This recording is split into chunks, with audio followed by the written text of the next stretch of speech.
Yes, sir. Yes, sir. Come on in, hit that like button. Hit that like button as you come on in. Let me see some. Hope everybody had a good holiday. Happy holidays to everybody.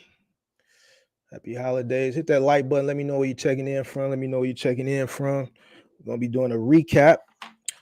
I kept an eye on everything this weekend. And I do something that I told y'all was going to something that I told y'all to look out for. I think that is going to be the big winner for the weekend, at least in my market. It was something that I spoke on about a month or two ago. An app that I said had a lot of potential.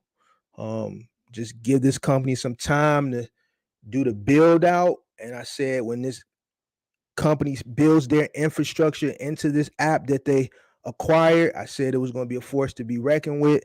And I actually saw that this weekend. I'm still seeing it. Actually, a subscriber hit me about a week ago and said, man, I remember when you said that this app had a lot of potential and to keep an eye on it. He's been keeping an eye on it and he's doing very well with this app in Atlanta. And then I'm going to also drop some jewels on y'all. Some of y'all today that's for the cargo van that are looking to get in, that don't have box truck money, that don't really have cargo van money. I'm gonna give you some sauce on how to get in for even cheaper. All right, for even cheaper. All right, there's no reason to wait if you don't have to for a box truck or a larger size cargo van. I'm gonna show you something on how to get in even sooner. There's money out there. There's money to be made. There's no reason why people aren't making money, especially when it comes to final mile. Now, I'm not talking about my final mile. A lot of y'all don't want to hump, you know what I'm saying? But I'm talking about smaller parcel final mile. There is a lot of money to be made if you are in the right markets and you know how to maneuver. All right, so I hope everybody's doing good. I hope everyone had a good holiday. I know there's a bug going around. If you remember on the live Tuesday, I was coming down with something, but I got even though I'm from up here, my ancestors, my grandparents and things of that nature, my mom and all them migrated from the South. So, I do one of those old school Southern rituals. I went on here and took that tea, threw a little shot of granddaddy in it. I what else I do? Took that NyQuil. I took a hot shower, took that NyQuil, took a glob of Vicks, shoved one up one nostril, a glob of Vicks, shoved one up the other nostril, took a nice little chunk, rubbed it on my neck, rubbed it on my chest, turned the heat up to 79, got up under the covers, and in the morning time, it was over. So as soon as I felt that scratch Tuesday night when I was on live, I just hit it and took care of it. I did not want to be sick on Thanksgiving. So I took care of mine, but I know a lot of people are sick. I got some buddies that are sick, got COVID, the weather is changing. So it's time to wear the mask again, guys. Make sure you mask up. All right. Make sure you mask up. All right. So like we said, we did get that boost Black Friday. Like we said, inflation was going to push that revenue amount up due to inflation. A lot of people did take advantage of a lot of those 50 to 75% off sales. There's a lot of inventory. I'm not going to waste no time. I'm going to get straight into it because I want to try to cut these lives down from 4 hours to at least 2.5. So I'm going to get straight into it. So hit that like button as you come in. Let me know where you're checking in from. We got the New York in the building, VA in the building, South Bend in the building. What else we got in the building? Let me know where you're checking in from. Quick questions. All right. Let me go ahead. So my big winner from what I seen this weekend on the app side was going to be Roadie. All right. Roadie was the big winner in this market. And Roadie is an app, like I said, that had a lot of potential.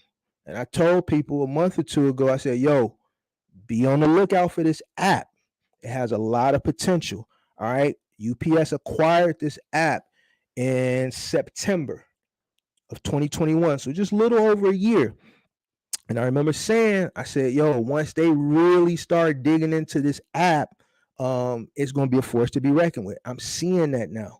All right. I'm seeing that now. All right. So let's talk about why I said that and why it is a force to be reckoned with compared to all the other gig apps out there when it comes to final mile delivery. One is owned by UPS. All right. It's owned by UPS. So you're probably saying, okay, what does UPS have to do with it? UPS is the largest transportation company in the country. They're number one. All right. They're number one. FedEx is number two. All right. XPO is number three.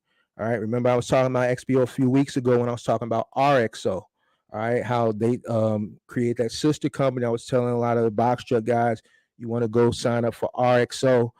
Because RXO, by it being the third largest trucking company, XPO has a lot of accounts. Same thing in this situation. All right. Same thing. UPS owns this company. They bought this app. They acquired it. UPS, by it being the number one trucking company in the country, they have every single account pretty much already as it is. So they don't have to go out and acquire anything. They already have it. All right. They already have it. They already have every account. So it's just a fact of a matter of building the accounts that they already have as far as, the company base, dealing with the company when the guys come out and do pickups and deliveries with the brown uniforms and just telling those companies or setting it up or have their salespeople setting it up, say, yo, we acquired this company. We want to also do same day, next day delivery with this app that we acquired. All right. So let's get into this. Let's get into it. All right. The reason why in this market it was big. First, before we do that, let's go through some of the accounts that they have. All right. One, I know there's a lot of people question me about how do you get those airport luggage delivery accounts? Sign up for Roadie. They got Southwest, they got Delta, and a few other airlines. A lot of luggage pickups from the airport go through Roadie. They have these airline accounts. All right. So depending on where you're, how far you're traveling, obviously would depend on what the rate is going to pay you for these luggage pickup and drop offs. But they have a lot. I see these luggage pickups throughout the day and throughout the night. When stores are closed and there's no same day deliveries popping on the board for Roadie, you see those airports. If you live in a large city, here you go. Chicago, New York, both of our airports stay with luggage pickups. People's luggage gets left all the time. I haven't, it happened to me one time, maybe about 15, 16, 17 years ago. I forget where I was coming from, maybe Miami or Houston or something, and the luggage got left behind. And this is before gig, guys. This is when the airports would send a shuttle to drop your luggage off, and you pretty much had to stay up all night and wait because you don't want to miss it. And sure enough, the guy came knocking on the door at 3 a.m. with the bags. All right, that's eliminated now. Now they have Roadie. The airports are going through Roadie. So for you, those of you that asked, that wanted to know how to get that, there you have it. Sign up for Roadie, and you can deliver luggage and through the different airlines if you got major airports. Another account, they have medical pharmaceuticals. All right, very big, very big. So if you don't want to sign up with a pharmaceutical company directly and go through all the onboarding, here's another option for you. All right. Another account they have that's a big account. It's not big as the biggest account, which I'm going to get to, is Best Buy. Best Buy, when I see Best Buy, they do routes. All right. They do routes. So I won't see, no, let me take that back. I did see some singular Best Buy orders, but for the most part, it was multiple stops. It pays a higher dollar amount. All right. Another one is Home Depot. Home Depot has a lot of work on the Roadie app, at least in my market. All right. You guys got to download the app, check it out in your market. I'm going to show you some screenshots of the earning potential, some of the good ones that I captured Black Friday. And I'm going to also show you a good one that I actually captured about an hour ago and show you how I built it because I wanted to capture something that was current So you guys want to be like, oh, well, those are just Black Friday rates. No, I'm going to show you something that I captured about an hour ago, and you'll see the timestamp just to show you the earning potential. So Best Buy is another one, Home Depot is another one. All right, so the largest contract that Roadie deals with is Walmart. Every single Walmart. All right, so everybody has a Walmart, no matter where you're located in this country. There's a Walmart somewhere. All right. If you're in a larger city, obviously you got more Walmarts, so that means you have more earning potential. Walmart has the most jobs I've seen on this app, and it pays pretty much the most. There's only one other company on here that I've seen since I've downloaded and been paying attention to it the past week, that has maybe the same earning potential, maybe a little bit more. I'll get into that, and I'll actually show you a screenshot of that company. And what they do is they'll actually build your route. Their volume is so high, you're not just picking up one thing. They're going to build you stops. They're going to give you some stops. Could be 15, could be 20, could be 30, whatever. Obviously, the more stops you have, the more money you make. Obviously, the further you go out, obviously, the more money you make. But I saw a 16-mile radius route that was averaging about $50. I'm gonna show you guys that in a minute. And actually, the name of that company, since we're talking about Walmart, the name of the company that I'm talking about now is Fanatics. Fanatics is a like a novelty website. They sell a lot of jerseys, Mitchell and Ness, and like team T-shirts. So everything is 2 pounds or less. You're just delivering T-shirts, jerseys. That's it. That's it. And I'm going to show you the earning potential with Fanatics. Some of the other ancillary things they have flowers like FTD, Michaels, U-Haul. I actually saw an order going from one U-Haul to another U-Haul. So, not only do these companies contract out, to deliver to consumers, they actually contract out maybe if they need to send something from one store to another. I actually did see something going from Walmart to Walmart, and actually consumers can place pickup and deliveries on here as well. Menards is another one. Verizon is another one. I told you guys when I first looked at this, when I saw U-Haul acquired this, I said, yo, this is going to be something to look forward to. And I was right. And the whole reason why I knew it was because U-Haul acquired it. U-Haul has every contract, because they're U-Haul. I mean, not U-Haul, UPS. UPS. When I say UPS acquired this, I knew it was going to be a force to be reckoned with, because everyone deals with UPS. Either they're dealing with UPS or FedEx. UPS is number one, so they have every single contact. If they don't have it, it's just a call. It's UPS. So that's why I knew it was going to be a force to be reckoned with. And I told you, let me show you guys some screenshots of some of the jobs that I captured. Shout out to everybody that's joining. Make sure you hit that like button, hit that like button, hit that like button. Hope everyone had a good holiday. Been on Roadie for about a year, bro. It's nice. Shout out to Danielle for the donation. Appreciate it. Yes, but Roadie pays garbage. I did lots of them. You actually lose money. All right, Zico, I'm going to show you something. I don't know what may be garbage to you, may not be garbage, but I think you're in Chicago. So, right, Zico, you're in Chicago. But let's take a look, because I captured some of them. Let me pull this one up. Let me pull it up.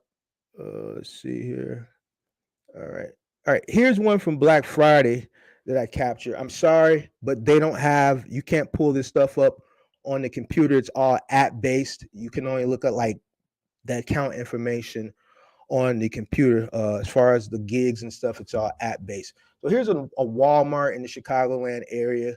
This was from Black Friday. This was a 12-mile run from the store. It went 12 miles, 18-minute job. This is on Black Friday. Black Friday was a lot of TVs, like I said. How do you know it was a TV mart? Because it's 65 inches. That's how I know it was a TV. And most of the people that order TVs on Black Friday, the second item was a TV mount, some sort of TV mount. It was the cheaper one that they had on sale. All right, so they had a 65-inch on sale Black Friday, and there were just tons of 65-inch TVs. They all paid $30, and they were all within at least a 15-mile radius. You could literally go to a Walmart and pick up 3 to 4 stops. All right, pick your Walmart. They had these 65-inch TVs all day, and I told you guys that was going to happen Black Friday. So each time you stop, you were picking up $90 to $150, at least in this market. Now, I don't know what's good money to some people, but 65-inch, if you got a pickup truck, you got a cargo van, obviously it's not going to fit in the car. 65-inch SUV, I think I put one in the Escalade. I'm not sure. Maybe that was a 60 back. Yeah, I think that was a 60. So depending on the SUV, maybe a Tahoe can get a 60. Escalade, Suburban, depending on the size of the box.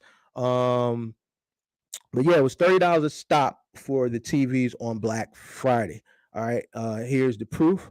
Here's another one. This is a Fanatics order. All right, this is a 16-mile radius delivery. All right, an hour and 45-minute job. The from start to finish was 16 miles. All right, it was 30 stops, and it paid $88. All right, these rates are better than Amazon Flex. All right, I looked at Amazon Flex rates. I looked at Roadie. Roadie is paying more. All right, you got some people that are doing Amazon Flex on the 3-hour block that's not getting them $80. All right, so here's an hour and 45-minute job, and it's paying 88. That's over 50 an hour. All right, they're giving you about 4 hours to complete it, but it's an hour and 45-minute job. You're just dropping off t-shirts and jerseys. As you see here, the heaviest item is 2 pounds.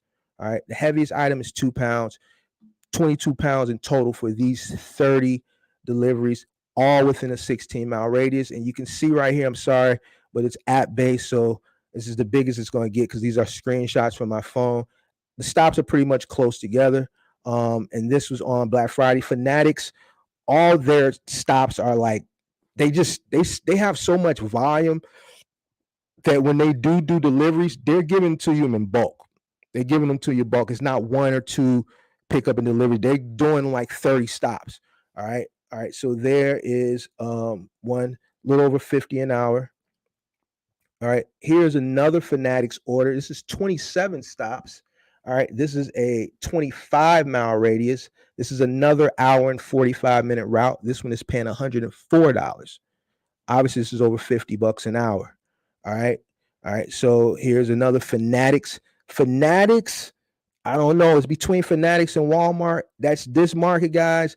The only other market I looked at was Milwaukee. I probably look at some other markets for those guys that are up in Milwaukee that are looking to get in cargo vans and do gig work. You guys have a lot more volume of work because you probably have less people up there. I noticed that when I look up in Milwaukee, like I just see dots everywhere. There's just opportunity everywhere. Obviously, the city is smaller than Chicago. There's probably less people doing it, but the work is there because you guys got Walmarts. And when I clicked on them, most of them were Walmarts, and each Walmart had like 5 or 6 orders that needed to go out, and they were averaging about 20-something bucks and up a order. So here's another Fanatics order, guys. $104, a 25-mile route, an hour and 45 minutes. It's going to take to do this route. Once again, you're just dropping off t-shirts and jerseys. This route totals 43 pounds. The heaviest item was 2 pounds. Once again, it's just t-shirts and jerseys. All right, here's one from today. I built a route for today, and this was like an hour before the show. As you can see, this time is 7:10 p.m. Here's a Walmart. I just picked a Walmart. This Walmart had 3 orders. All right. This order was $24. It's 7 miles from the store. All right. It is 4 items. All right. 4 items. That's $24.86. All right. The second order they had, same store, $25.88. This is 9 miles from the store. And this is in a straight line. All right. If you notice, hold on, maybe not this one. These suburbs are right next to each other. So that one's 24. This one is 6 items. It's 25. Right. And then they had one more order that was 12. All right, so 50, so that's like $63. $63, and the farthest you were going to go is 9 miles. So within a 9-mile radius, those 3 orders, and this one is actually in the same suburb as the store. As you can see, it's 2 miles away. So this was 2 miles, 1 item, 2 miles from the store, 1 item, paying $12, and then the other 2 we're paying $25. So this one is another 9. It's all going in the same route from the store. This was the furthest, which was 9, which was $25. That was 6 items. and then this was 7 miles going in that same route, which was 25. So here's something you can do within 45 minutes. This would have got you $62. Walmart, maybe less, farthest was 9 miles. So $62 there within that hour with time to spare. And then just you guys can get an idea what it looks like when you see stuff on the map. This is how it kind of looks for those that don't have it. You can see these little dots pop up. You click a dot, and then it'll show you the store, and then it'll show you basically what I just showed you guys as far as the scope of the actual work. So, Roadie, I took a look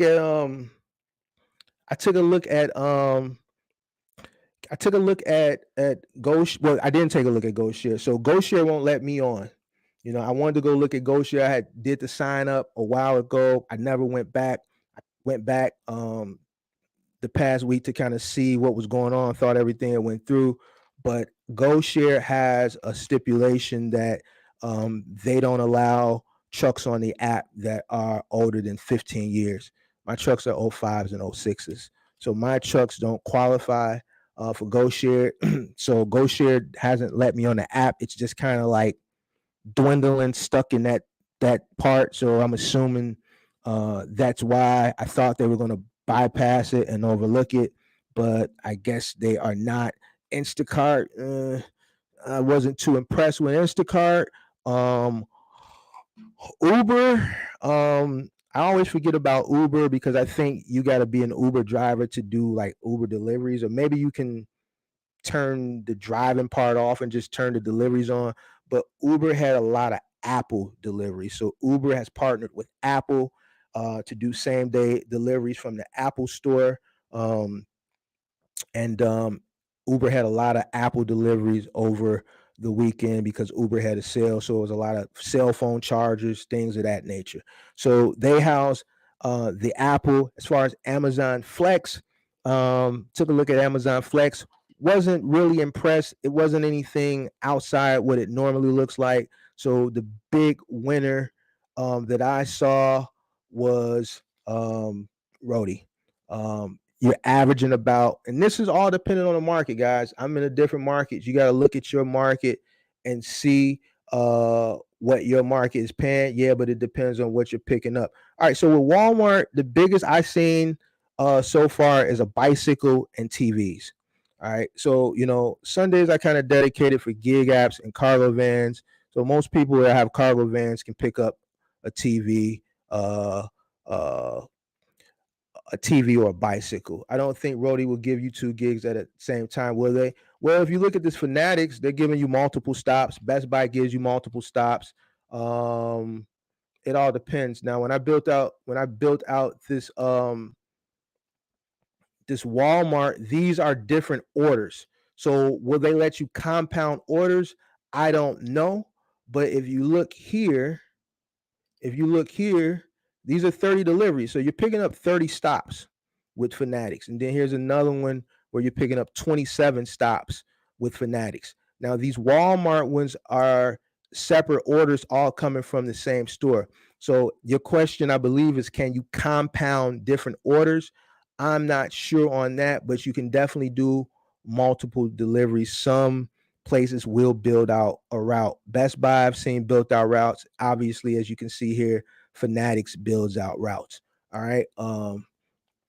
So that's that. What I'm gonna do is I wanted to do it over the weekend. I didn't find some time. What I'm gonna do is I'm gonna take one of my 16 footers and I'm gonna actually go out and try to do a roadie myself just so I can see what it's like and maybe build some content around actually going into. I know with Walmart, you just pick up from the pickup lane where you with a start or not start, what is it called? Spark. People pull up in the on the side of the building and you pull up and park in the number. You don't have to pull it, and I believe they'll just bring it out to you. Walmart is pretty good with just bringing the stuff out if you park in that lane. I think leave Best Buy, Home Depot, Fanatics, some of those other places you do have to go into the store and retrieve your order. Now, let me say this: Home Depot. I can tell you what you're going to get for Home Depot coming up over the next few weeks. A lot of Home Depot orders on Roadie and whatever other apps that service Home Depot is going to be Christmas trees. All right. So if you are operating this gig account in your personal car and you don't want to scratch your roof, or you have just like something where you just don't want to tie a Christmas tree to your roof, if you're operating this stuff in a car and you don't have a cargo van, I'm just giving you forewarning. A lot of your Home Depot orders going thus forward are going to be Christmas trees. So just keep that in mind. All right. So yeah, I'm not able to look at GoShare, Instacart. I wasn't too thrilled. Amazon Flex wasn't too thrilled. Everything looks normal.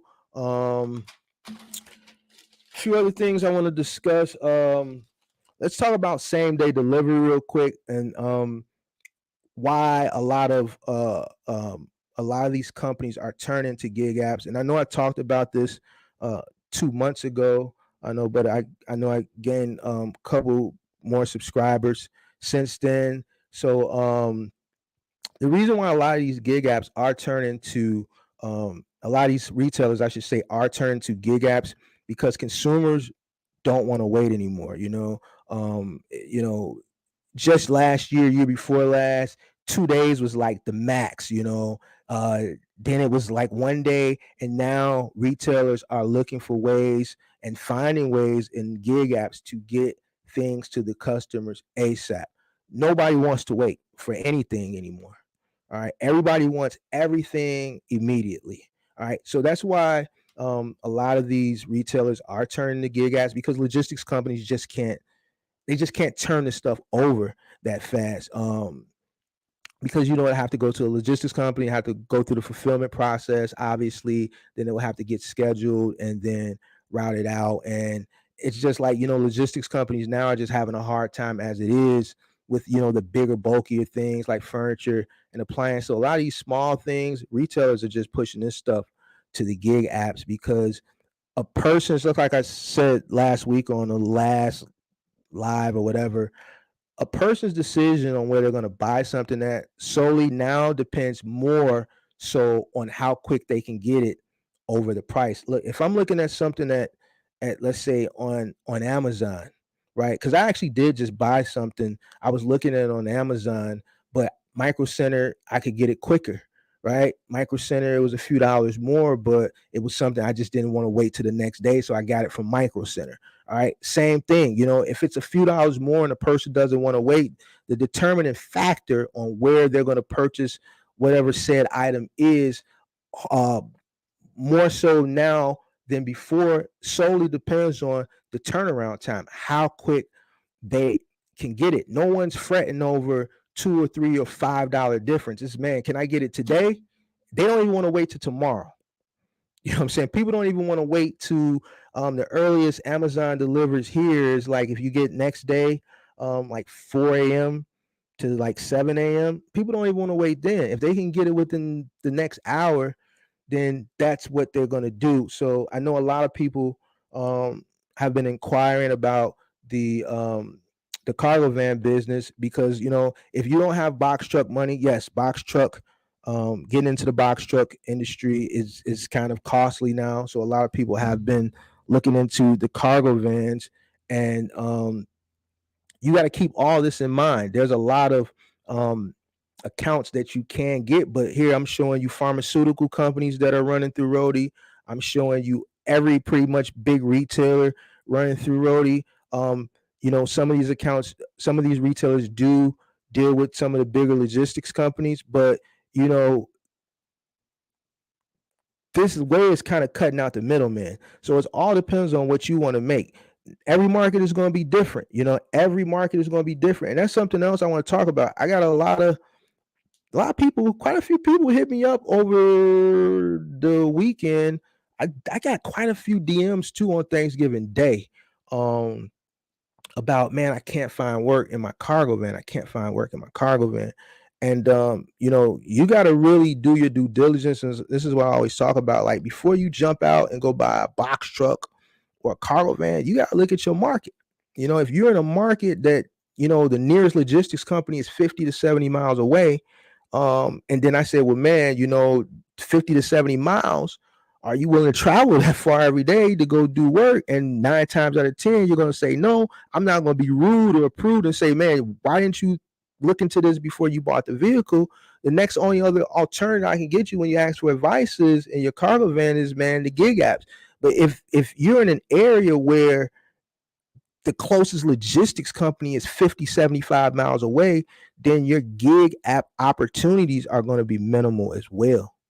You know what I'm saying? They're going to be minimal as well. So, there's quite a few people that have been hitting me up that just are lacking opportunity. And, this is something that you have to, you got to look into this and do your due diligence before you jump out the window. Listen, there isn't a logistics company in every area within a 10 to 15 mile radius. Logistics companies here in my market, we have orders. If I've serviced small towns 3 hours away, yes, the volume is not going to be plentiful there. It's far and few between. But guess what? People that live in small rural areas also have the internet, and they also order things too. It's not going to be in an abundance like urban areas, but every now and again, when that person does order something out in the middle of nowhere, someone has to go out and deliver it. And if you're one of those people that live out in one of those rural areas, you have to think like that as far as a business perspective. I'm way out here. There's no list. You got to look to see if there's a logistics company. And if there's no logistics company, then 9 times out of 10, your gig opportunities are going to be minimal as well. So don't go invest in money and then there you figure out there's no opportunities after you invest the money, guys. That's kind of working. That's kind of working backwards. I think, and I'm going to show you guys something too, because a lot of people are hitting me up with the vans now saying, man, the vans are too expensive. And yes, the vans are more costly than, what they were prior to the pandemic. But if you're looking to just do small orders, there's another alternative. I'm going to show you some other alternatives to get in. And, one more thing I talk about before I show that is there's nothing wrong with starting small. A lot of people, want to start big. They want to start at the top, and things of that nature, man. There's nothing wrong with starting small and working your way up. I started with a pickup truck. I've told this story, a pickup truck and Craigslist. There was no gig apps in 2010 when I got started. You know what I'm saying? It was Craigslist. All right, it was Craigslist, and I had my Chevy Avalanche. All right, so I did the best I could at that time with what I had. And even though this is 2022, we're going into 2023, you guys can do that too. A lot of these accounts you don't even need a van to do. Like a lot of this Walmart stuff you can do in your car. I gave you guys the T-Force information. You can do that in your car as far as doing Zara and StockX, and these accounts are paying pretty darn well. You know what I'm saying? So there's nothing wrong with starting small, and investing small and building your company up from humble beginnings. You know what I'm saying? A lot of successful people have started that way. Once again, I started with a pickup truck. You know what I'm saying? I started with a pickup truck. E-commerce was around in 2010, but it wasn't to where it is now. All right. Now it's booming. People are ordering things and they want it now. So, for those that don't have box truck money, there's plenty of ways you can get in. Let me show you something, because people hit me up and like, man, I want to get this, I want to get that, I want to get this, I want to get that. And you may not need a Transit or a Pro-Ram or a Chevy Express or Mercedes-Benz Sprinter to get started. You can start smaller, and in some cases you can get started with a vehicle less than $10,000. All right, what I want to do is a little fiat will work for gig apps. Yeah, a little fiat will work. A little dry powder will work for gig apps. What I want to do now is I want to show you something, and this is for people. Some people already know this information, some people don't, but I'm going to share it with you guys. Let's see here. All right, so right here, Let me remove this banner. Let me remove this banner. All right, so the Transit Connect. It's a small vehicle, not this one, because this one is too much money. But they got Transit Connects, not this one either. When you see the ones with the windows, those are passenger ones. You want to look for like these, the ones with the without the windows, like this one. All right, for 10 grand. You know what I'm saying? This is listen, listen, and this is, this is to each their own. This is for the people who hit me up and say, they don't have the money, they're saving the money, or they want to get in, or they wanted to do box truck, but then they want to do cargo, but then they're waiting for the cargo, or they only have this much money, whatever the case. I'm giving you, solutions on how to enter into final mile delivery from a small parcel perspective at minimal cost. All right, here's a 2014 Ford Transit Connect XL. This is 10 grand. All right, this is all you need to start doing minimal delivery. This one looks like was for a contractor, so they built a wall for their tools and stuff. All this can get torn out and it can just be open. This is big enough to do gig apps and office supply deliveries. You don't have to go out right away if you can't afford it and buy a Transit 150 or Transit 250 or Transit 350. And this is like if you don't want to use your personal vehicle. Some people say, Mark, I want to get started, I want to get a van, but I don't want to use my personal vehicle for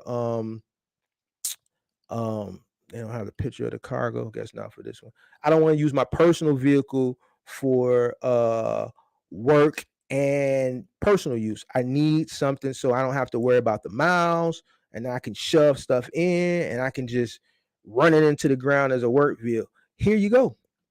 You can get one of these for 10 grand, 13 grand. It's big enough to put the largest TV that Walmart sells. It's big enough to put a bicycle in it.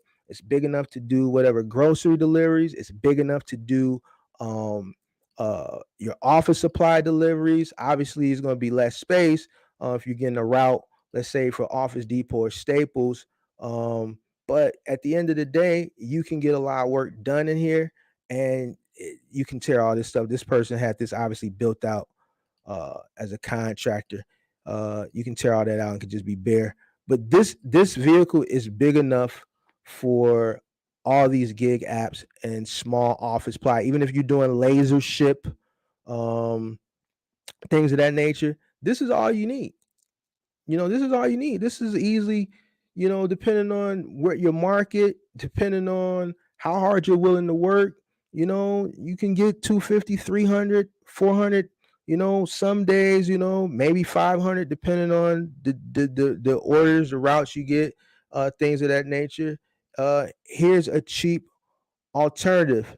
That's the kind of van my pest control companies use. Yeah, I see a lot of pest control companies use that van. You know what I'm saying? So that's all you really need. Someone asked me about a 16-footer. I actually had a mentee that went out, bought a 16-footer, did everything because she watched someone's content. I don't know who it was, didn't ask, don't care. And she was struggling to find work for a 16-footer. And it's just like I tell you guys, that 16-footer, it's like a middle child. It's like a middle child, you know what I'm saying? I was able to make a lot of money off 16-footers in my prime, but nowadays, 16-footers like that middle child.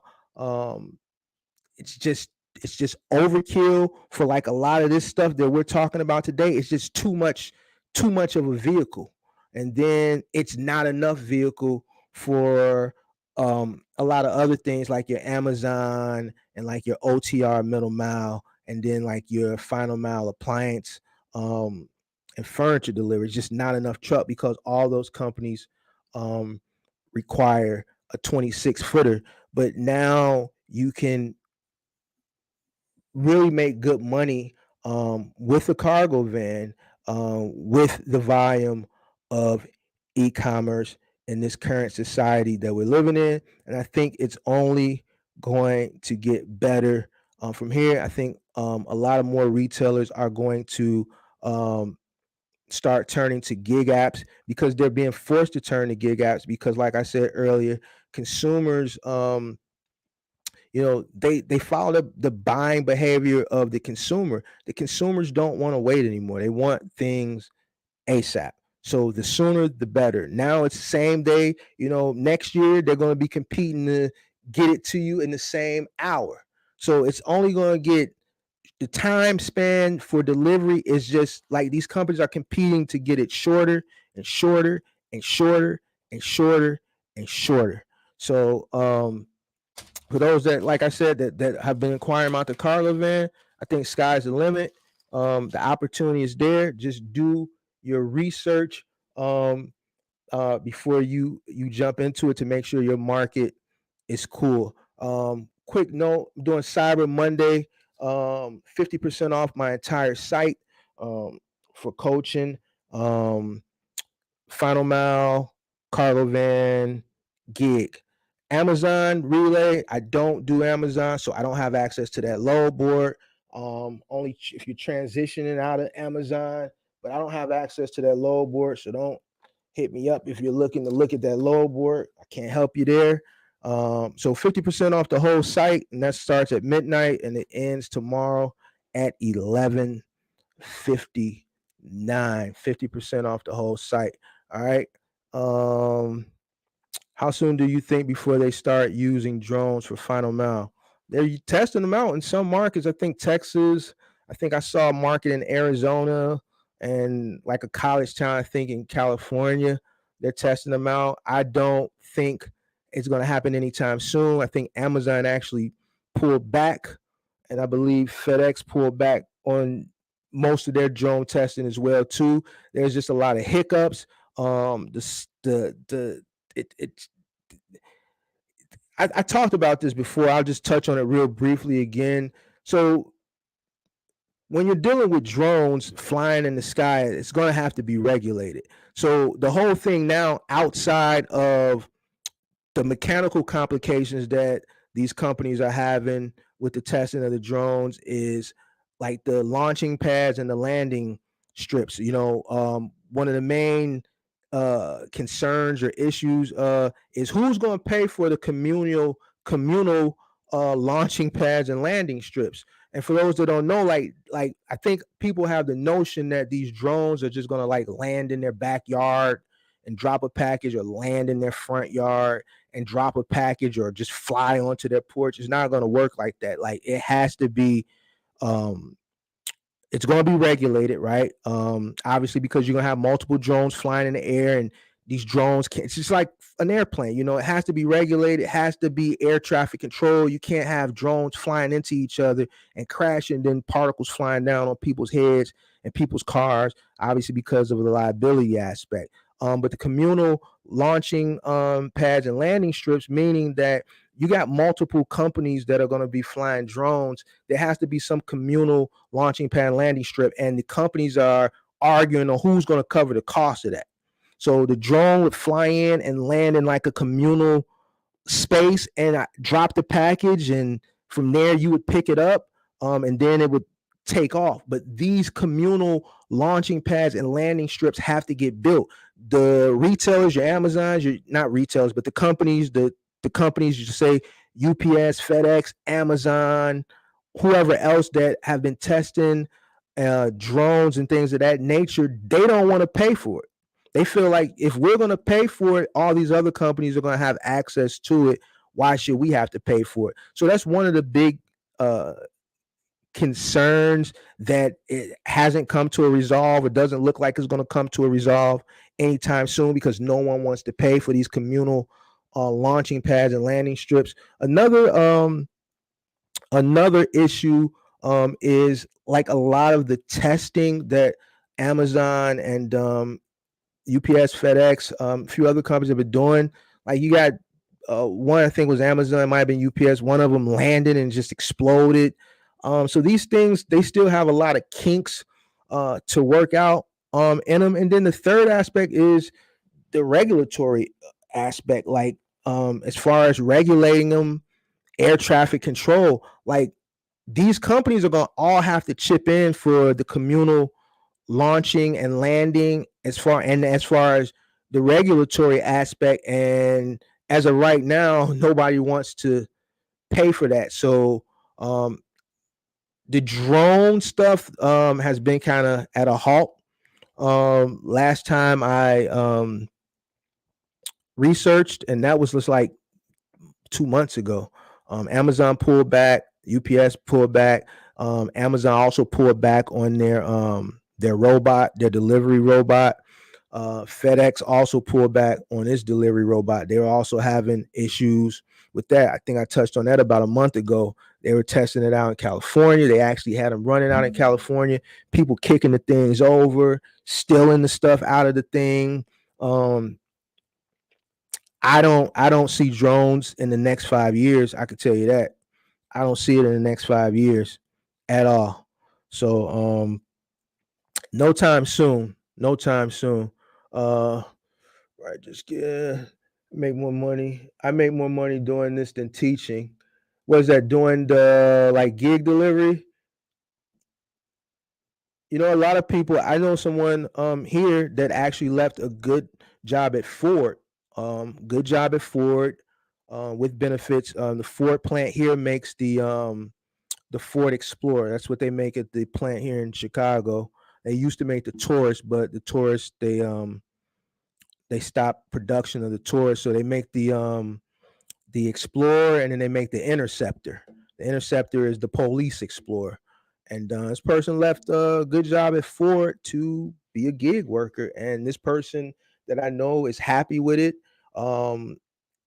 Average between $300 to $500 a day. So they're happy with it, and it gives them the freedom that they want. They're not stuck in a large factory for 12 hours or whatever a person's shift was a day. They don't they just like the freedom of doing what they want to do. So a lot of people are leaving corporate America to do gig work, and in some cases the money is better than what they were making. A lot of people that work in corporate America don't make a lot of money. You got a lot of guys that work sales, they're making like 38, 40, $42,000 a year. A lot of these entry level jobs, even like entry level jobs in trucking. Like if you go look at these entry level jobs, and let's say Schneider and JB Hunt, those entry level jobs where they target like college graduates, they go to they do these workshops. They'll go set up a booth or whatever at a college workshop to recruit people when they graduate, and they put them in these entry level positions. These are like sales jobs, or they'll put them as like a dispatcher, and they're making like 42, 45, maybe 50,000 a year. You know what I'm saying? So a person can make way more than that doing a gig. You got gig people out here making 125 to $150,000 a year. So yeah, a lot of people are leaving corporate jobs to do these types of you know I don't even call them gigs anymore. The gig economy has carved its own uh, um, it's carved its own way into the workforce. I wouldn't even consider it gig. Like these are real people are making careers out of this. You know what I'm saying? So it is what it is. Yep, a little fiat will work for gig out. Yeah, just a little bit of dry powder will get you in the game. Let's see here. I carried a 70-inch in my Escape. Well, yeah. Did you take it out the box? Where I'm at, the people on county roads are always getting deliveries. Are you way out in the country? Relay Board has turned into a piranha fest. They are jumping on loads, paying $10 more than non-peak. They were already bad. So here here's the thing with that. Popularity, people gonna always go with the biggest names, and a lot of people that Amazon Relay, obviously in the box truck community, obviously is the most popular. Why? Because Amazon is a large company, and Amazon Relay is the lane for, I guess, do it yourself startup box truck business, middle mile, right? So a lot of people are going to flood to that. And then I think the reason why, this is happening is because it's just been bad. Like, you have a lot of people that have been struggling. We've been talking about it for the past few months. So now that little peak that I talked about that we're going to see, it's starting to happen now, and people have been operating in the red. Somebody reached out to me, because they always hear me talking about that rental truck scam, on how I say, I always be joking about, the person in the Amazon loading dock right next to you, rental truck is probably on the run. Somebody hit me up and broke that whole scam down to me.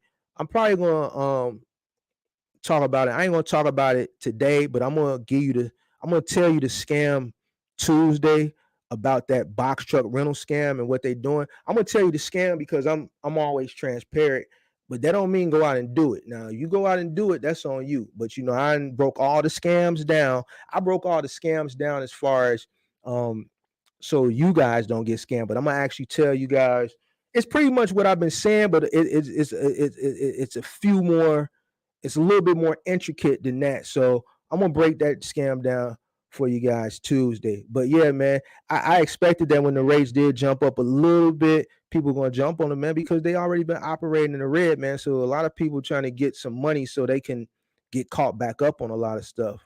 But that was expected, man. Divine Tractor Supply did, some of them was paying good.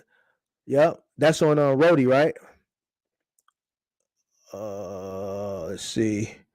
I didn't change anything with my insurance, but I'm sure they are going to start pushing us to at some point. Tractor Supply is another location I pick up from a lot. That must be on Roadie, right? I don't see that. You must be in a place where they sell a lot of tractors. Are you out like in the country or something? Because I don't see a lot of tractor stuff here. I'm in inner city, a large city. So you probably are out somewhere in a rural area. Yes, but Roadie pays garbage. I did lots of you actually lose money. I don't see you losing money. But what I show, I think I clicked on this comment early. To each his own. I showed more than $50 an hour, damn near $60 an hour. So I don't know, man. I don't know. I'm coming for a consultation soon on a new box truck startup. All right, we'll be waiting for you. Home Depot for sure. Walmart, Best Buy. Yep, those are pretty plentiful from what I see on Roadie. I did Roadie for a few days, started at 6 a.m. and by 11 I was at 200, but you got to know how to finesse it with the gas. What market are you in? So guys, that's another thing. Like, every market is going to be different. Some people aren't going to be lucky enough to be in New York or be in LA or be in Chicago or be in Houston or be in Atlanta. I actually had a sub reach out to me about a week, maybe, no, 2 weeks ago, because last week was Thanksgiving week, so it had to be 2 weeks ago. He showed me 3 orders he did with Roadie. One of them was a 25-pound piece of art that went 6 miles that paid $60. So, if you're in a smaller area, then obviously you may only have the Walmarts to rely on. If you're in a big city, then yes, you're going to have more opportunities, because obviously the more people you see. If you're in a city like New York, you got damn near 9 million people. Chicago, damn near 4 million. LA, 5 million, whatever the population is. It's going to be different than if you're in a city, let's say, that has a population of 225,000 people, but that's still considered a major city. So obviously the volume is going to be less, so every market is going to be different, guys. Every market is going to be different. All I buy stuff from Fanatics. A lot of people buy stuff from Fanatics because I see how many stops they have, and then when they drop orders, they're dropping like 10 different routes, and each route has 25, 30 stops. So I'm like, wow, a lot of people shopping on Fanatics. I buy all my stuff from Fanatics. Okay, I see a lot of Fanatics fans here.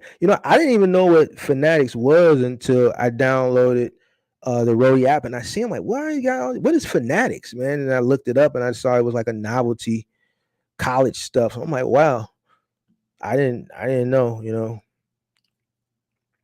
Can you talk about health and dental insurance? Yeah, I actually gave you guys some information on how to do it with the companies I told you to onboard with, that do all the onboarding. I mean, I'll probably do a video about health and dental insurance for an independent contractor. There's some cheaper ways to go about it. But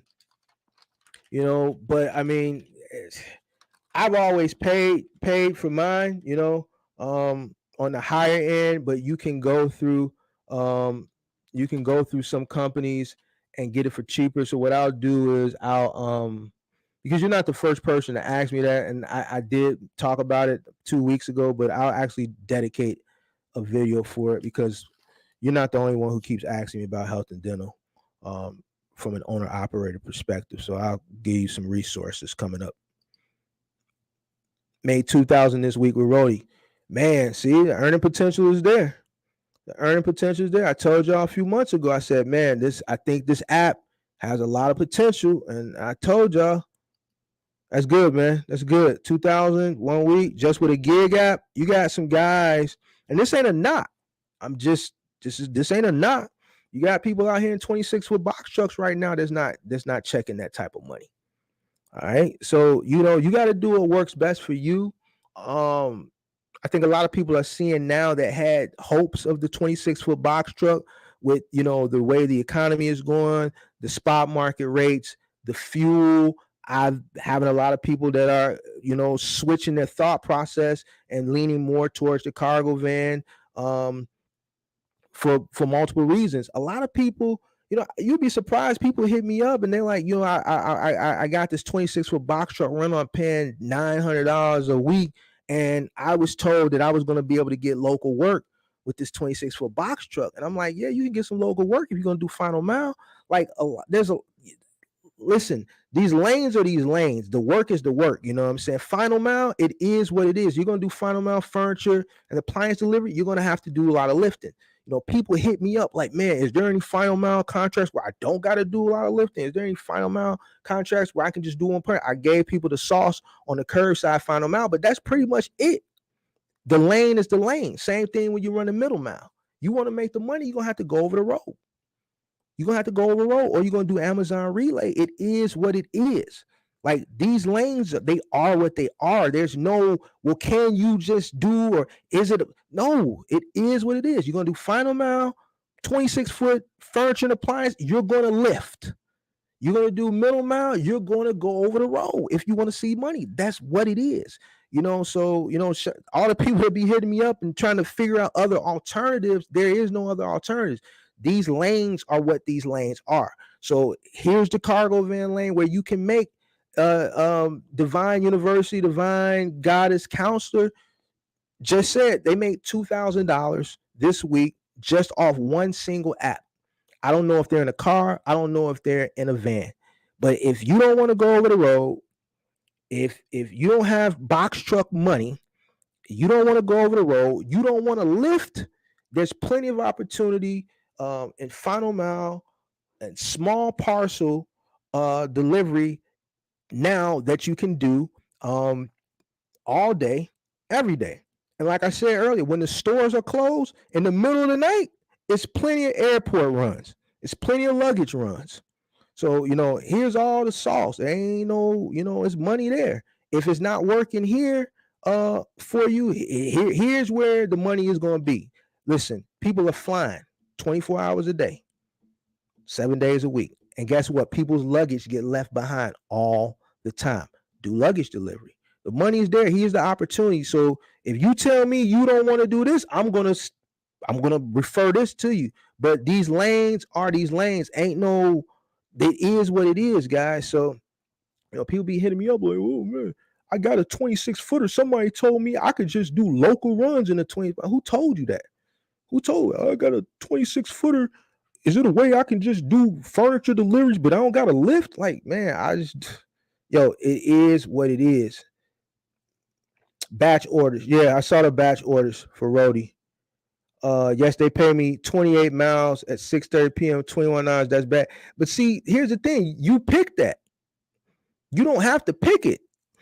You got an option to pick what you want to pick on Roadie and all these apps. You don't have to accept none of this stuff. It's on you. You have to know how to pick. And granted, a lot of these apps you're gonna be on surfacing the app throughout the day. I think this gentleman is here in Chicago, but I just showed you Chicago stuff from today. That's you said $21. That's I'm showing you. Here. Let me get rid of this. I'm showing you an hour and 45-minute run that's paying $88, 30 stops, and all you're delivering is t-shirts. That's it. Here is a $104 run. An hour and 45 minutes is going to get you $104. 25-mile radius is the route from first stop to the last stop, and it's 27 stops. An hour and 45 minutes. That's more than $50 an hour. And this is in Chicago, in the city. So, I don't know what route you pick, but you don't have to pick. Obviously, I'm not going to come on here and show people the stuff that's not worth showing. I'm going to show people the good stuff so they can see the potential and of the app. So, you got the option to pick what you want and not pick what you don't want. So, $21,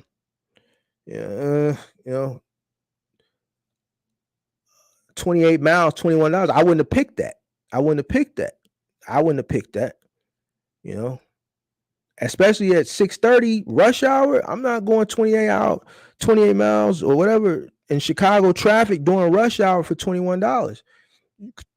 So you got to know how to, like somebody said in the comments earlier, you got to know how to move and shake in your city. I think I did good for that part of Georgia I'm in, but which is an hour outside of Savannah. So opportunity is there. Curry used to pay really well. What happened? The Curry in this market, they don't have it in this market. I tried to sign up just to take a sneak peek. They wouldn't let me sign up. They said no opportunities in this market. Before peak season, I was already averaging at least 200 a day with Roadie. That's good. Or is it just drop and go? Drop and go. It's drop and go. It's a final mile. It's not like furniture or nothing or exercise equipment. You may go to Walmart and pick up a flat screen TV or a bicycle, or you might go to Best Buy and pick up a Christmas tree, or you might go to Best Buy, not Best Buy. You might go to Home Depot and pick up a Christmas tree. You might go to Best Buy and pick up a printer. So it's not like you're doing final mile like furniture, appliance, exercise equipment. No, it's not like that. Just pick up and drop.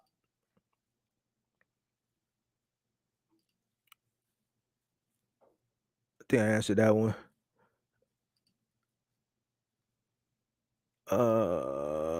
What type of truck do you have for Roadie, Divine? Yeah, Divine. What are you using? If I can come in making $500 to $700 in Sprint side, I can work with that. I think that's on the high end doing gig, but depending on your market, 500 is attainable. I know people here in this market that do that, but I don't know what market you're in. He's working out of a Ford Escape, so he's working out with small crossover SUV. I would consider a Ford Escape. So he's making $2,000 a week with Roadie. He said he can fit up to a 75 inch TV in the back of a Ford Escape. So there you have it. Made $164 for a 4-hour block on Amazon Flex. Got to wait for someone to drop their route, and then Amazon will pay well. So he made $164 for a 4-hour block on Amazon. And I'm not saying this is going to happen all the time. And here is an hour and 45-minute route that's paying $104 for Fanatics. And here's another hour and 45-minute route for Fanatics that's paying $88. So, you got to mix and mingle too when you're doing these gigs. You got to mix and mingle. Amazon Flex, From what I'm seeing, Roadie is paying better. That's in this market. That's in this market, guys. In some markets, you're gonna have more Amazon Flex than you probably gonna have Roadie. Obviously, there's more Amazon Flex in this market than it is Roadie, but Roadie, there's plentiful jobs here too that are just actually paying better. So it all depends on market. You got to know your market too. Once again, I'm doing 50.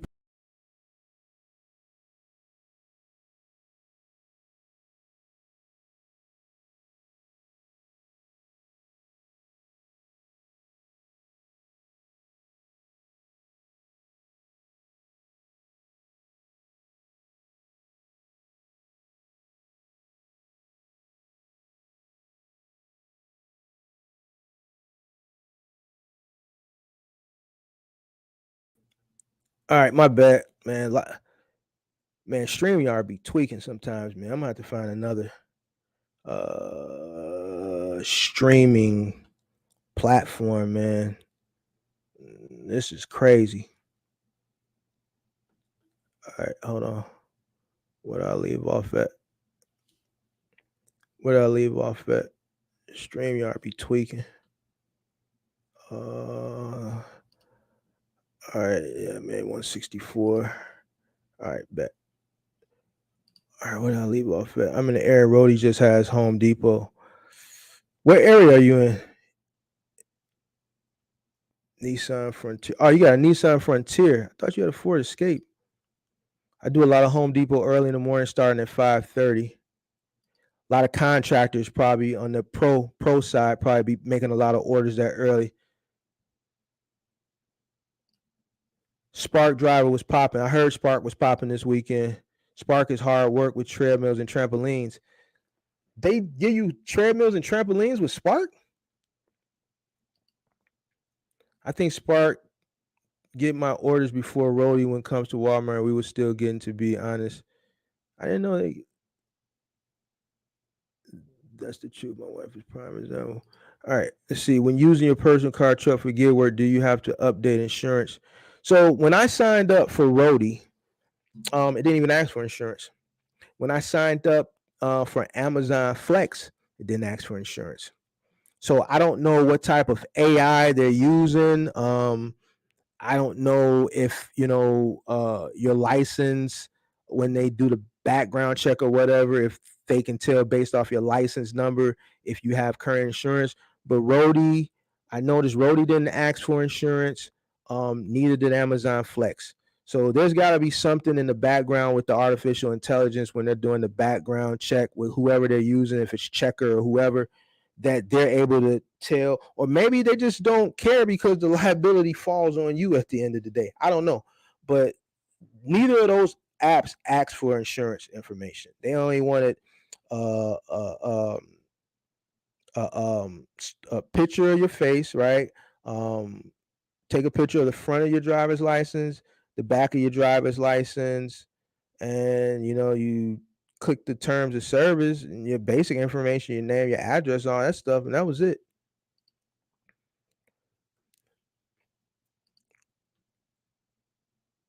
I didn't change anything in my insurance, but I'm sure they are going to start pushing us at some point.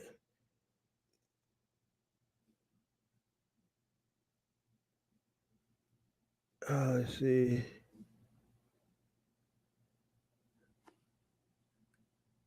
I know a couple made one for.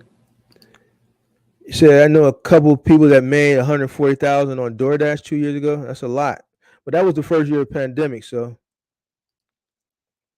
when Roadie added Walmart to my market, it was up from there. Yeah, Walmart in this local area, in my area, they have obviously the most order because there's just Walmarts within so many miles. And like I noticed when Walmart drops, they might drop 5 or 6 orders at a time. And they do pickups too. I think I saw some support tickets in there where um I think that you can, a person maybe did an online delivery order. If they return the item, you can pick it up and return it to the store. If I'm not mistaken, I could be wrong.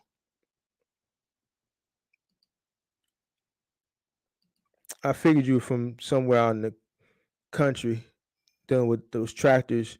Shipped is pretty busy in my area too. Yeah, Target owned Shipped. Stride offers med and dental insurance.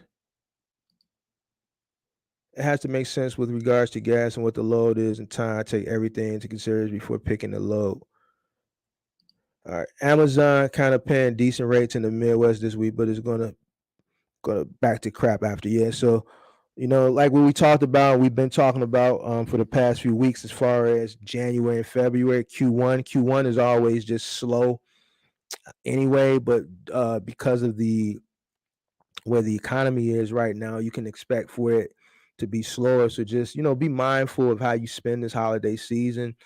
Even Jeff Bezos said, and I was telling you guys before he said it, don't go out if you don't have to, and buy a new car if you don't have to. Don't go out and buy a new refrigerator if you don't have to. Like, if it's a frivolous purchase, you might want to hold on to your cash. You might want to hold on to your capital. Obviously, if your refrigerator goes out and you need to get a new refrigerator, even if you got to put it on your credit card, then you got to do what you got to do. But like frivolous purchases, rather, I should say, now is probably not the time. You want to just deal with your necessities, because the Q1 is going to be rough, guys.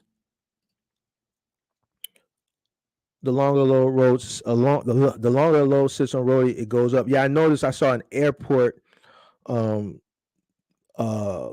pickup that was paying 39, and then by the time I refreshed it and went back and looked at it, maybe 2 or 3 minutes later, it was up to like 47. So yeah, I did notice that.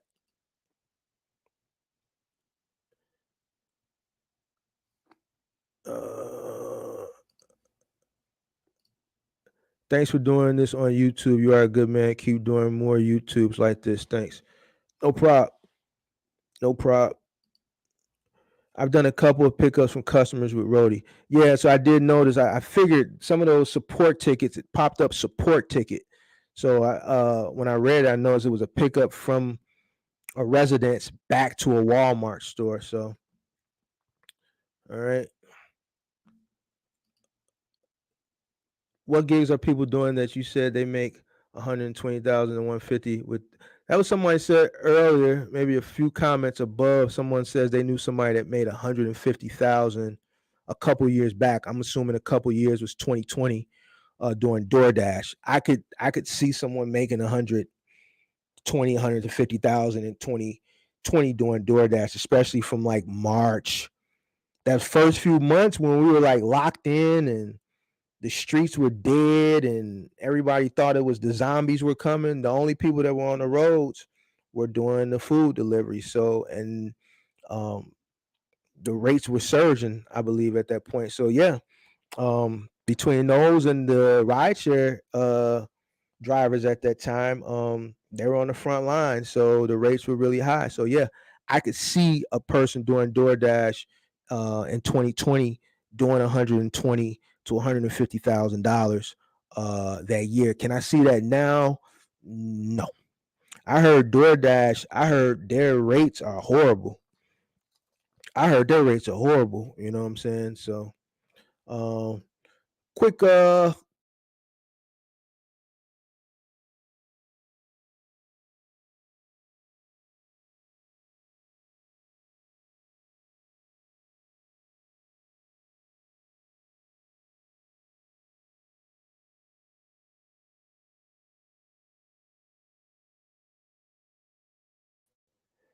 man, StreamYard sucks, man. If anybody know another streaming platform that I can pay to stream from, let me know. I might have to go to Restream, or I might have to go to OBS, man. StreamYard, this ain't worth the money, man. StreamYard, y'all have got to do better. And I'm paying. This ain't even the free one. I'm paying for the 1080p. And it still boots you off. All right, so real quick. I'm doing 50% off Cyber Monday of my whole website, guys. 50% off. 50%.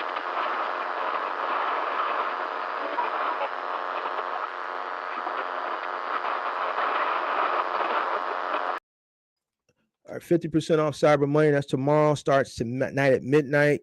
Goes to 11:59 tomorrow. Final mile, cargo van, gigs, transitioning, everything except Amazon Relay. I do not have access. I don't do Amazon Relay, so I don't have access to that load board.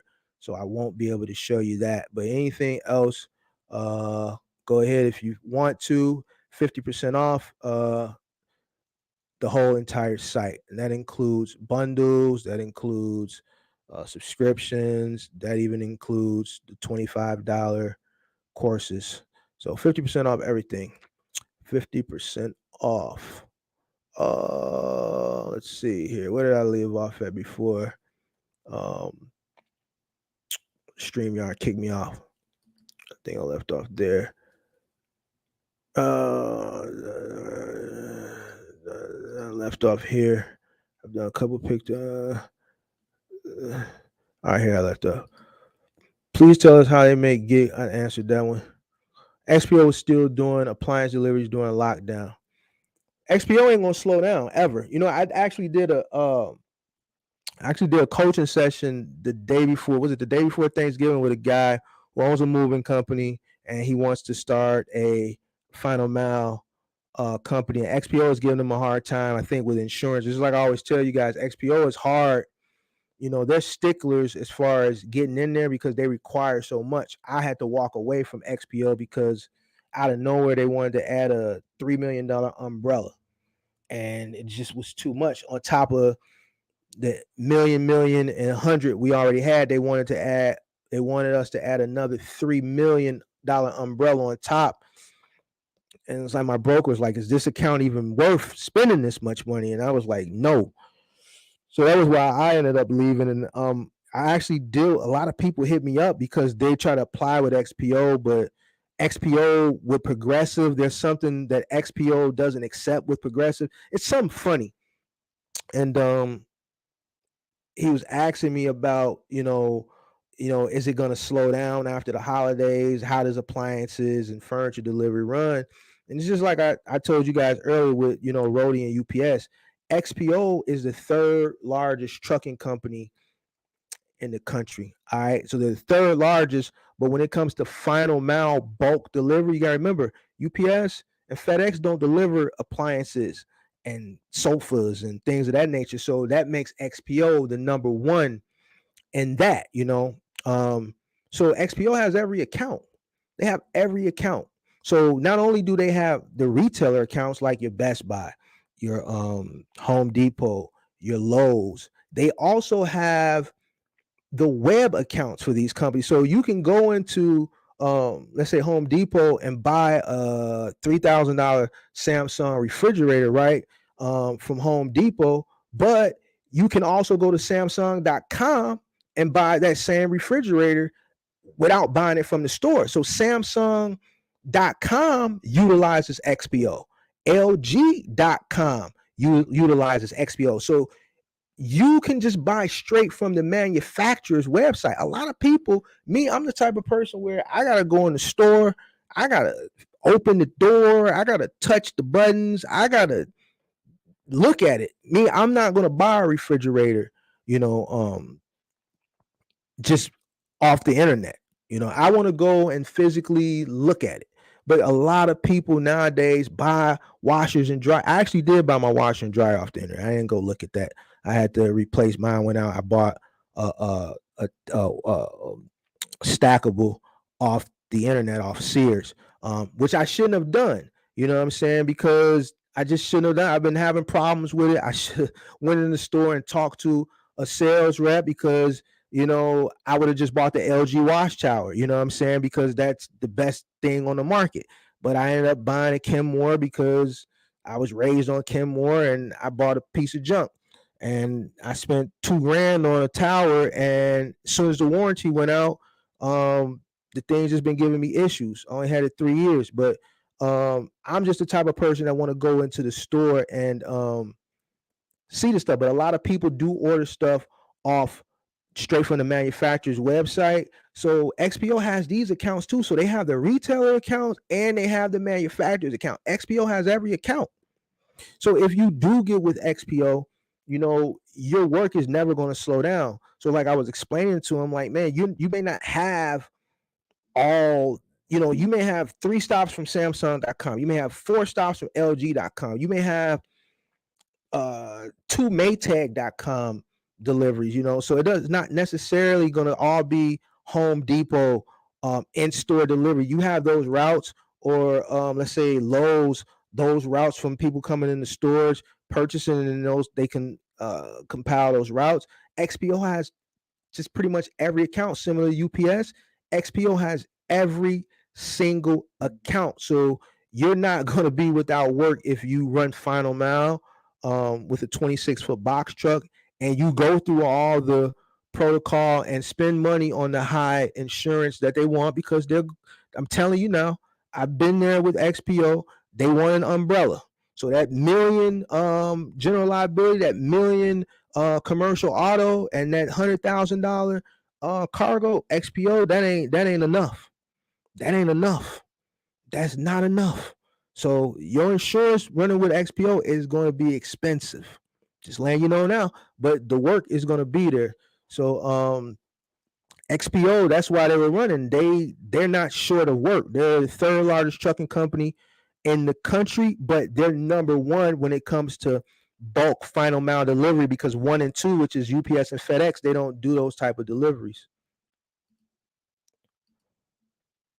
Do you have any handbooks on there? Handbooks on where? No. So on the website, I got Intro to Box Trucking, which is basically a tutorial, because a lot of people don't know how to, the process, BOC3, where to go for sign up for their DOT, MC, and things of that nature. And I don't do coaching sessions for that. I'm not gonna. I just don't do them. I feel like things that you can Google.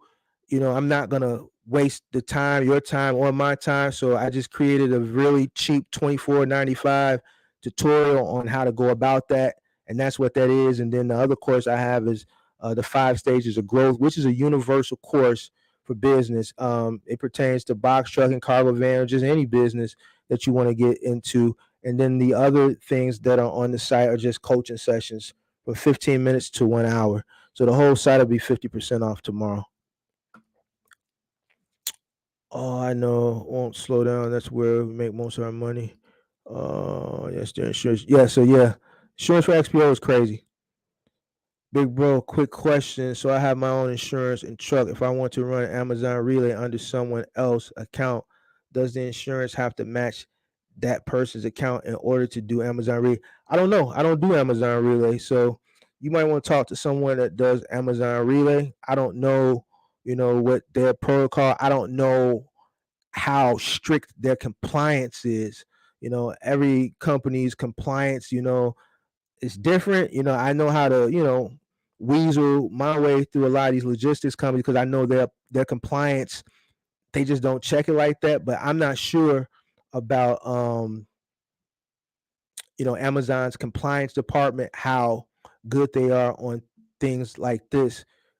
Truck, I have my own insurance and truck. If I want to run Amazon Relay under someone else's account, the insurance have to match. Now, what I can tell you, I do know people that do run under other people's accounts. I actually read a story on where a guy got kicked off of Amazon because they had an accident and they were running under someone else's account and got into another accident and actually ended up killing somebody. It was a fatality. So that I know you can do. There's a way to finagle that. How, I don't know, because I don't run Amazon, but I know there's contractors that run on other people's accounts. Now with the insurance, I don't know how the compliance is. You would have to ask somebody that runs Relay for that. XPO requires a water exclusion on insurance for appliance installs. Cost insurance won't write the verbiage they require. Right. So I think that's where it's telling, because man, I did a consultation. He was like, man, Progressive, they won't accept something with Progressive. Listen, XPO, I'm just going to repeat it again for everybody who's looking to get XPO running final mile. Listen, I'm not going to tell you it's worth it, but their insurance, they're sticklers, and it requires a lot. Like my broker, when I walked away, my broker was like, my insurance broker said, Mark, is this account really worth it? And this is my broker. This is the person who gets residuals off us paying our insurance from the insurance company. So I mean, it's really not a concern to him if it is or not, but I have a really cool bro. He looks out for my best interest. So for my broker to say, yo, is this account really worth it to pay all this insurance? That's when I like, yo, it's not, man. They require so much insurance. Like XPO was a thorn in my ass. And even though I walked away from, at that time, that might have been maybe 30%, maybe somewhere between 30 to 40% of the revenue, because we were running IKEA. Might have been a little, about 30 to 40% of the revenue that we were getting at that time. It was just a relief, because it's like, man, I was spending just a lot in insurance just to house that account, and it just wasn't worth it. So I already know what some of the verbiage they want for the appliances. I didn't run appliances for XPO, just IKEA, and I know it was a lot.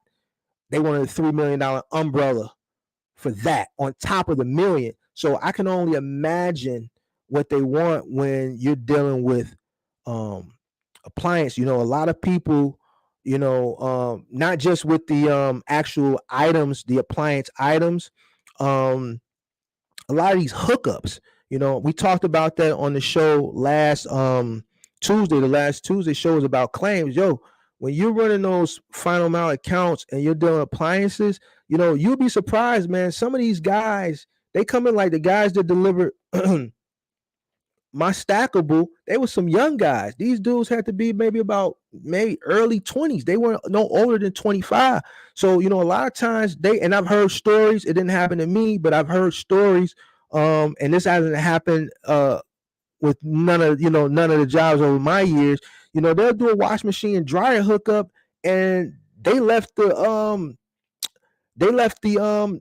hoses. The customer ordered extra hoses, because when you order a wash machine online, before you get to the checkout screen, it'll try to upsell you on the hoses and things of that nature. The customer bought the hoses, the fittings and everything, and it came in the drum of the wash machine. So when the guys got there and they did the hookup, they just used the hoses that were already there. They were fine, but they didn't take all the extra hoses out of the drum.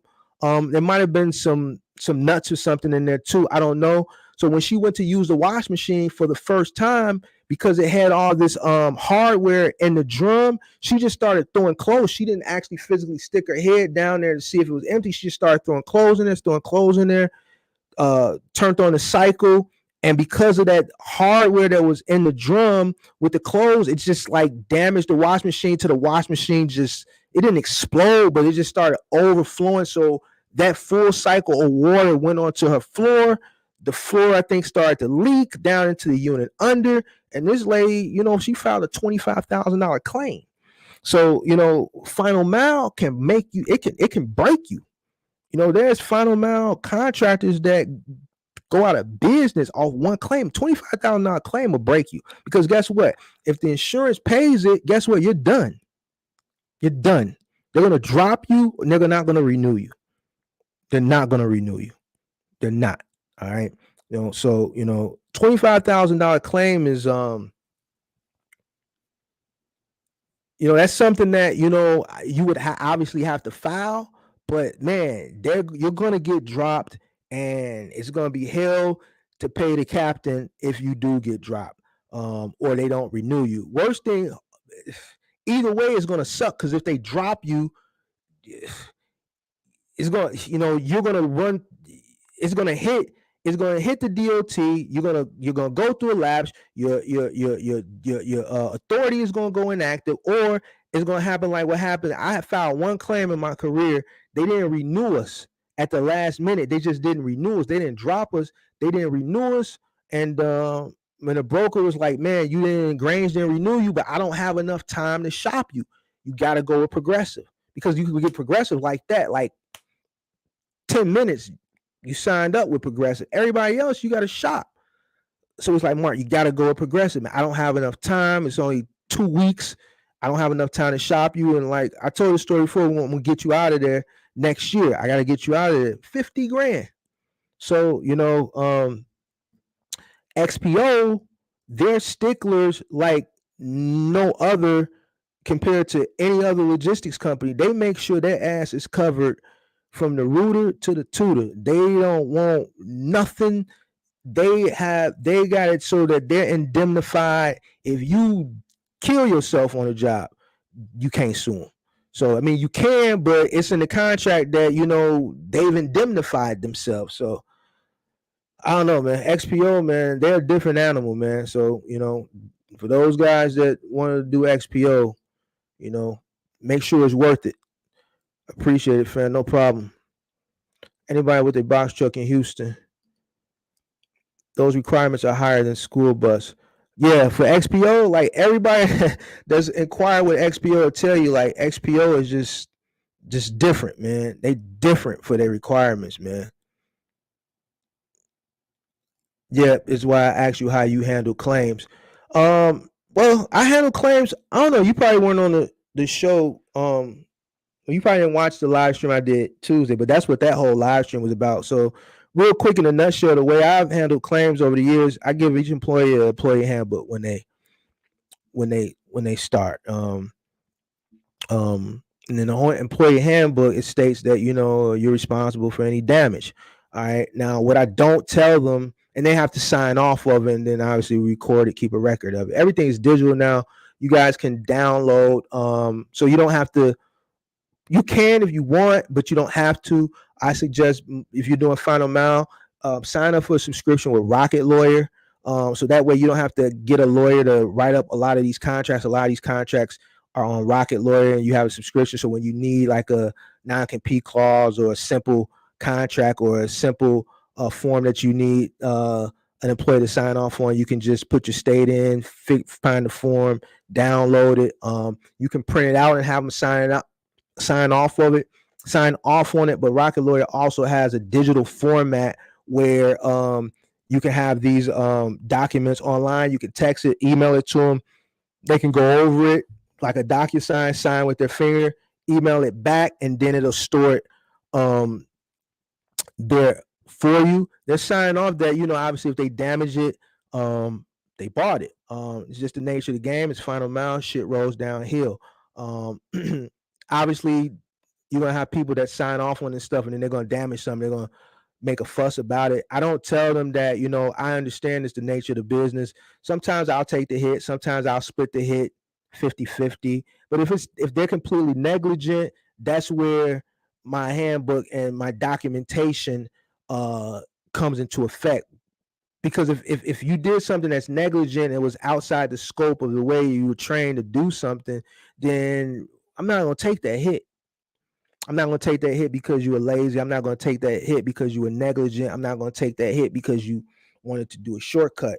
If it's something to the fact where once the investigation goes on, I just see that, the customer is being petty. It's a small claim. This is something that was inevitable, something of that nature. Then I'll take the hit, or I'll be like, you know what, y'all two split it up, or I'm going to split it down. Let's say, just for make the math easy, let's say it's $100 claim. I'll pay 50, and then y'all split the other 50, and then it'll come out your check. But if they're negligent, that's where my paperwork comes in. And I've taken people's whole checks before. It's not something I like doing, you know what I'm saying? But if you damage somebody's property and you're completely negligent, and you admit to being negligent, and you sign off on this paperwork, and in a high liability driven business, if the company paid every single claim, then the company would be out of business. There would be no company, and that's just unfortunately, that's just the nature of the beast when you're dealing with final mile appliance delivery, furniture and appliance. You just, I've taken people's whole checks. Obviously, they're not happy about it. People get upset because they work for this stuff. You get cussed out, you get threatened, everything under the sun. But at the end of the day, you got to do what you got to do. Nothing has no damage or no harm or anything. People just get upset, so they do a lot of woofing. And I understand it, but if you go into somebody's crib and you tear their crib up, you know what I'm saying, and the pictures come back and we look like, how the hell did you do this? Certain pictures you can just look at and tell it was negligent. Like, I'm not paying for that. I'm not going to pay for stuff, you know what I'm saying, because a person was negligent. You know, patch and paint, that's nothing. That's nothing. You know, patch and paint, we're not tripping on. You know why? Because we can patch and paint ourselves.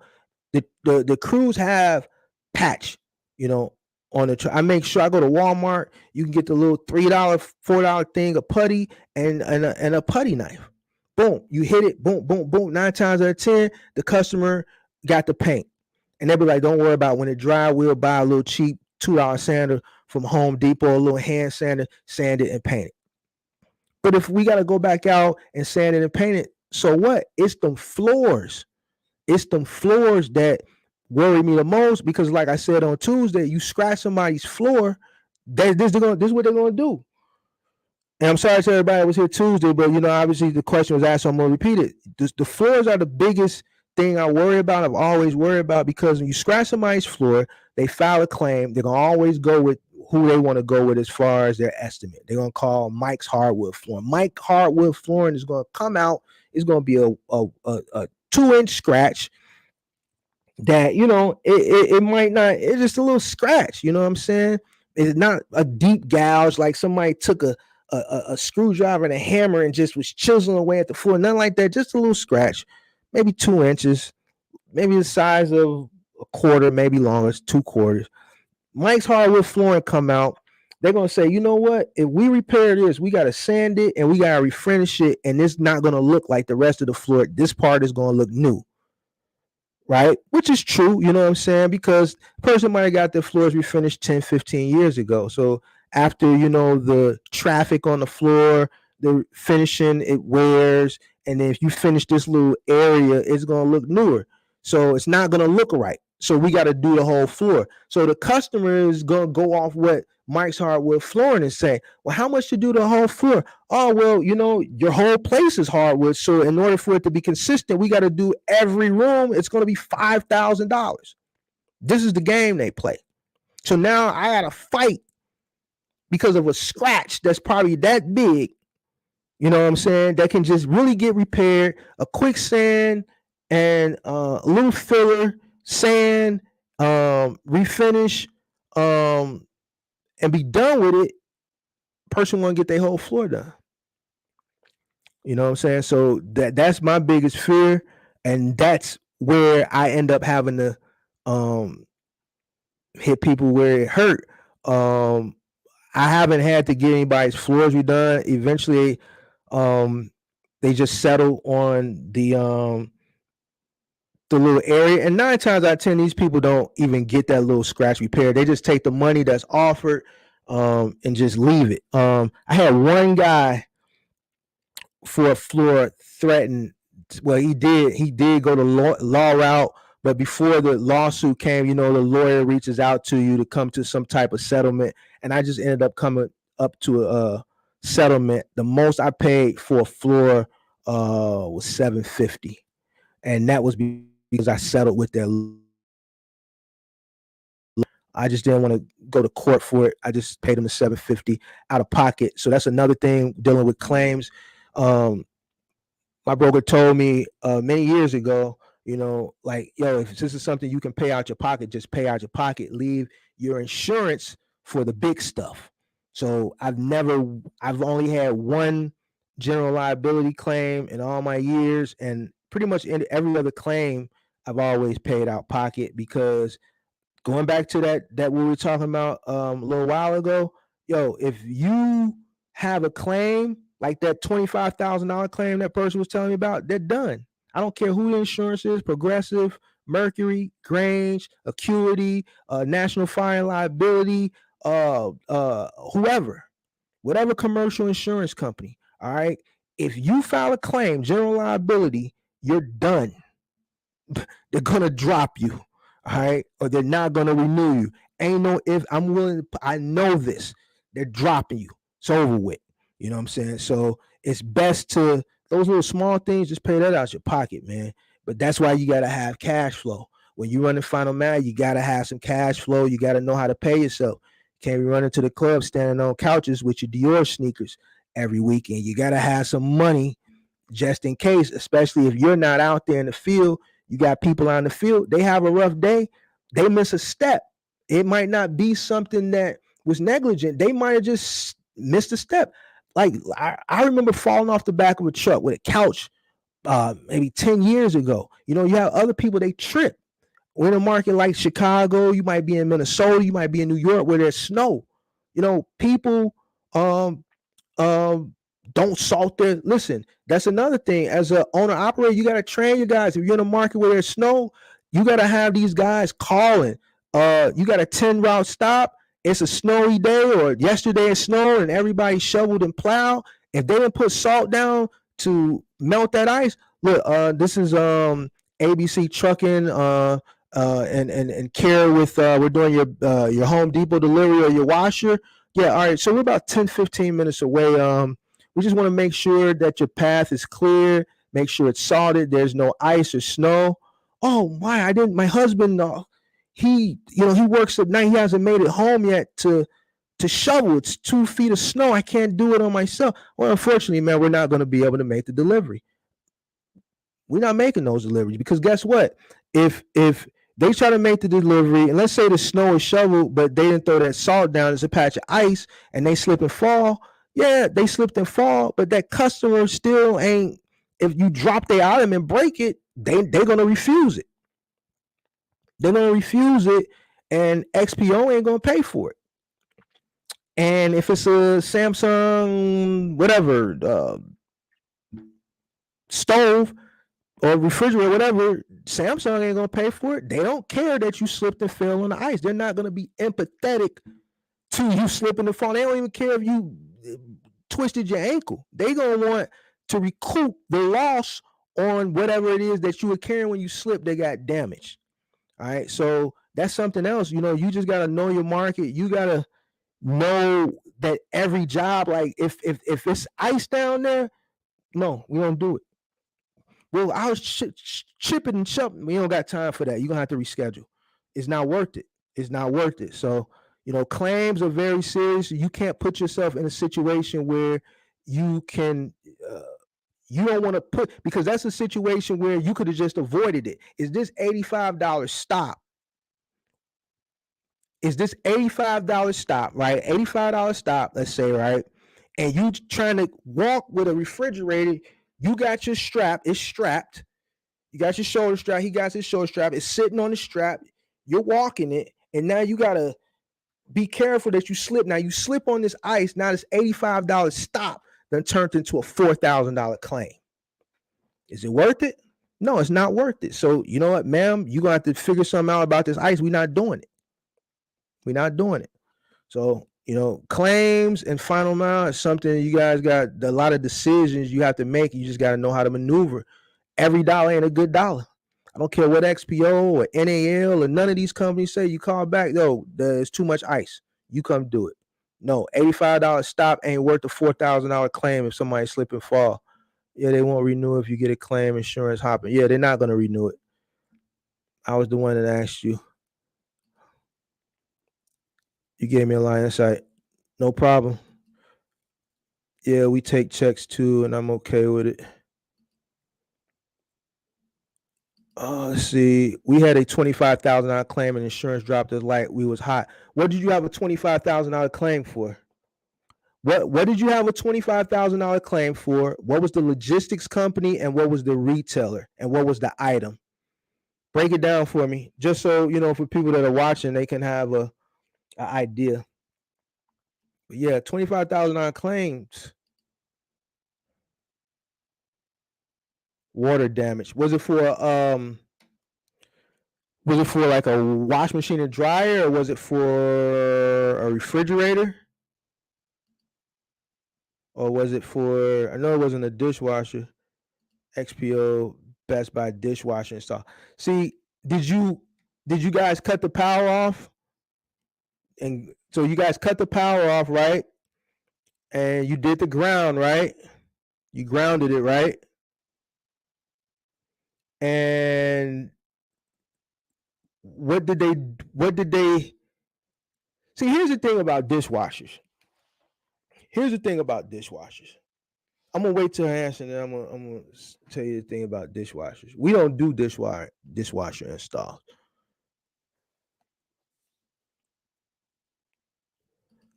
What's a recommended ELD besides Motive? Fleetmatics, revealed through Verizon.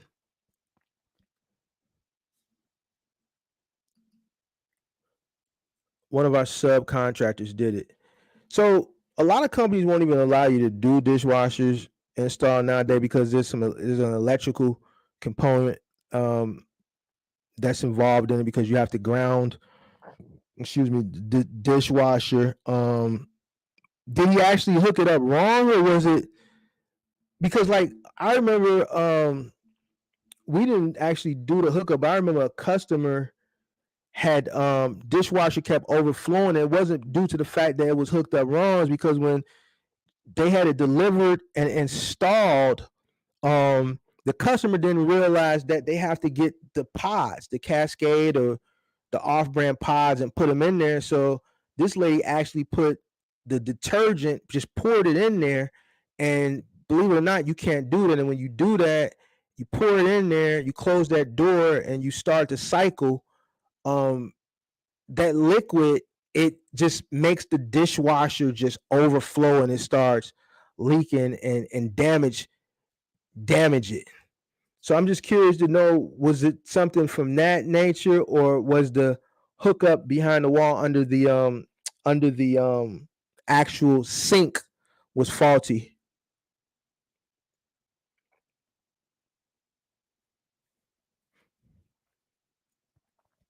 And while she's doing that, like I said, I got that 50% off tomorrow. Starts at midnight. The whole entire site, 50% off for coaching and courses.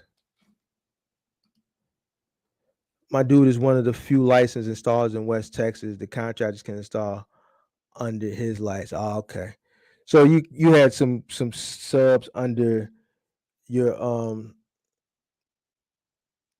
your guys license.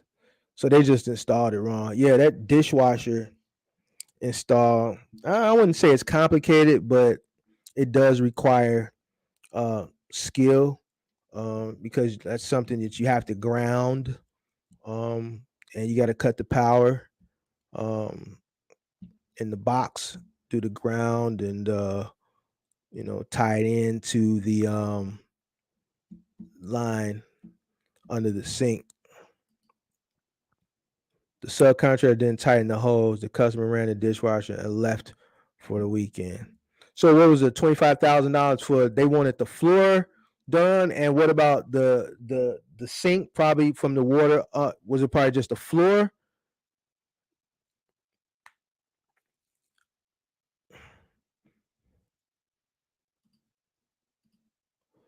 Water ran all the way down to their basement. Yeah, that's a 25. So similar situation to the other $25,000 claim that I talked to you guys about.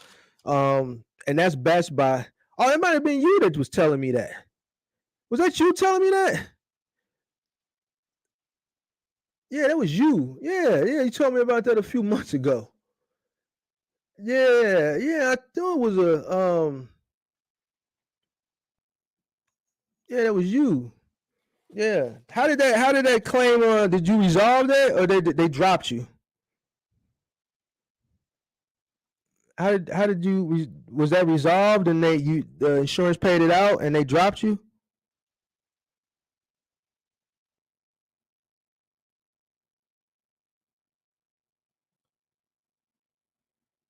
Yeah, they dropped you. Yeah. Who was it with? Was that Progressive, or who were you with? Who were you with? Yeah, them claims, man, them ain't nothing nice. But 25,000 is not something that you're gonna pay out of pocket. So that's just one of the ones that you gotta uh take the hit on. Travelers. So my broker, no, my broker is Farmers, but yeah, Travelers, yeah. Travelers is one of those Travelers is a I had an account that required workers comp some years ago, and I had the workers comp through Travelers. Travelers is a pretty good insurance company. It's just expensive, but Travelers is good. So yeah, Travelers is one of those. It's a really good. It's a really good insurance company. That's messed up, man. I'm sorry that happened to you, but yeah, I remember you were telling me that. I remember you were telling me that. So man, yeah, that's it for tonight. As far as what I had to talk about, as far as the apps, this weekend, Roadie. I'm gonna probably do some more coverage on Roadie, in the near future. Anything less than 2,500, we just work to settle with the customer because that's how much our deductible is. Oh, your deductible 2,500. Mine is 1,000. Yeah. Yeah, man. Good help nowadays, especially with Final Mile, hard to come by. Hard to come by. Like, the guys that I had and would come, inquire for work, in the 2010s, early 2010s. I just, you don't get those type of guys, those seasoned guys in their 40s. Man, I had a guy that was 55, and this dude could work circles around. I'm talking about in strength, lifting, know-how, mechanically inclined. He could work circles around as far as physical strength, as around a lot of these young guys. Nowadays, that generation has, moved on, and like this new generation coming up, just like this type of work, man, they just, I don't know, man, they just don't get it. So acuity, general liability, acuity for general liability. Thank you. Keep making more YouTubes with good paying gigs and cargo vans, working other good work. No, that's what I plan on doing. I plan on keep making YouTubes on. This is who we use for general liability, acuity.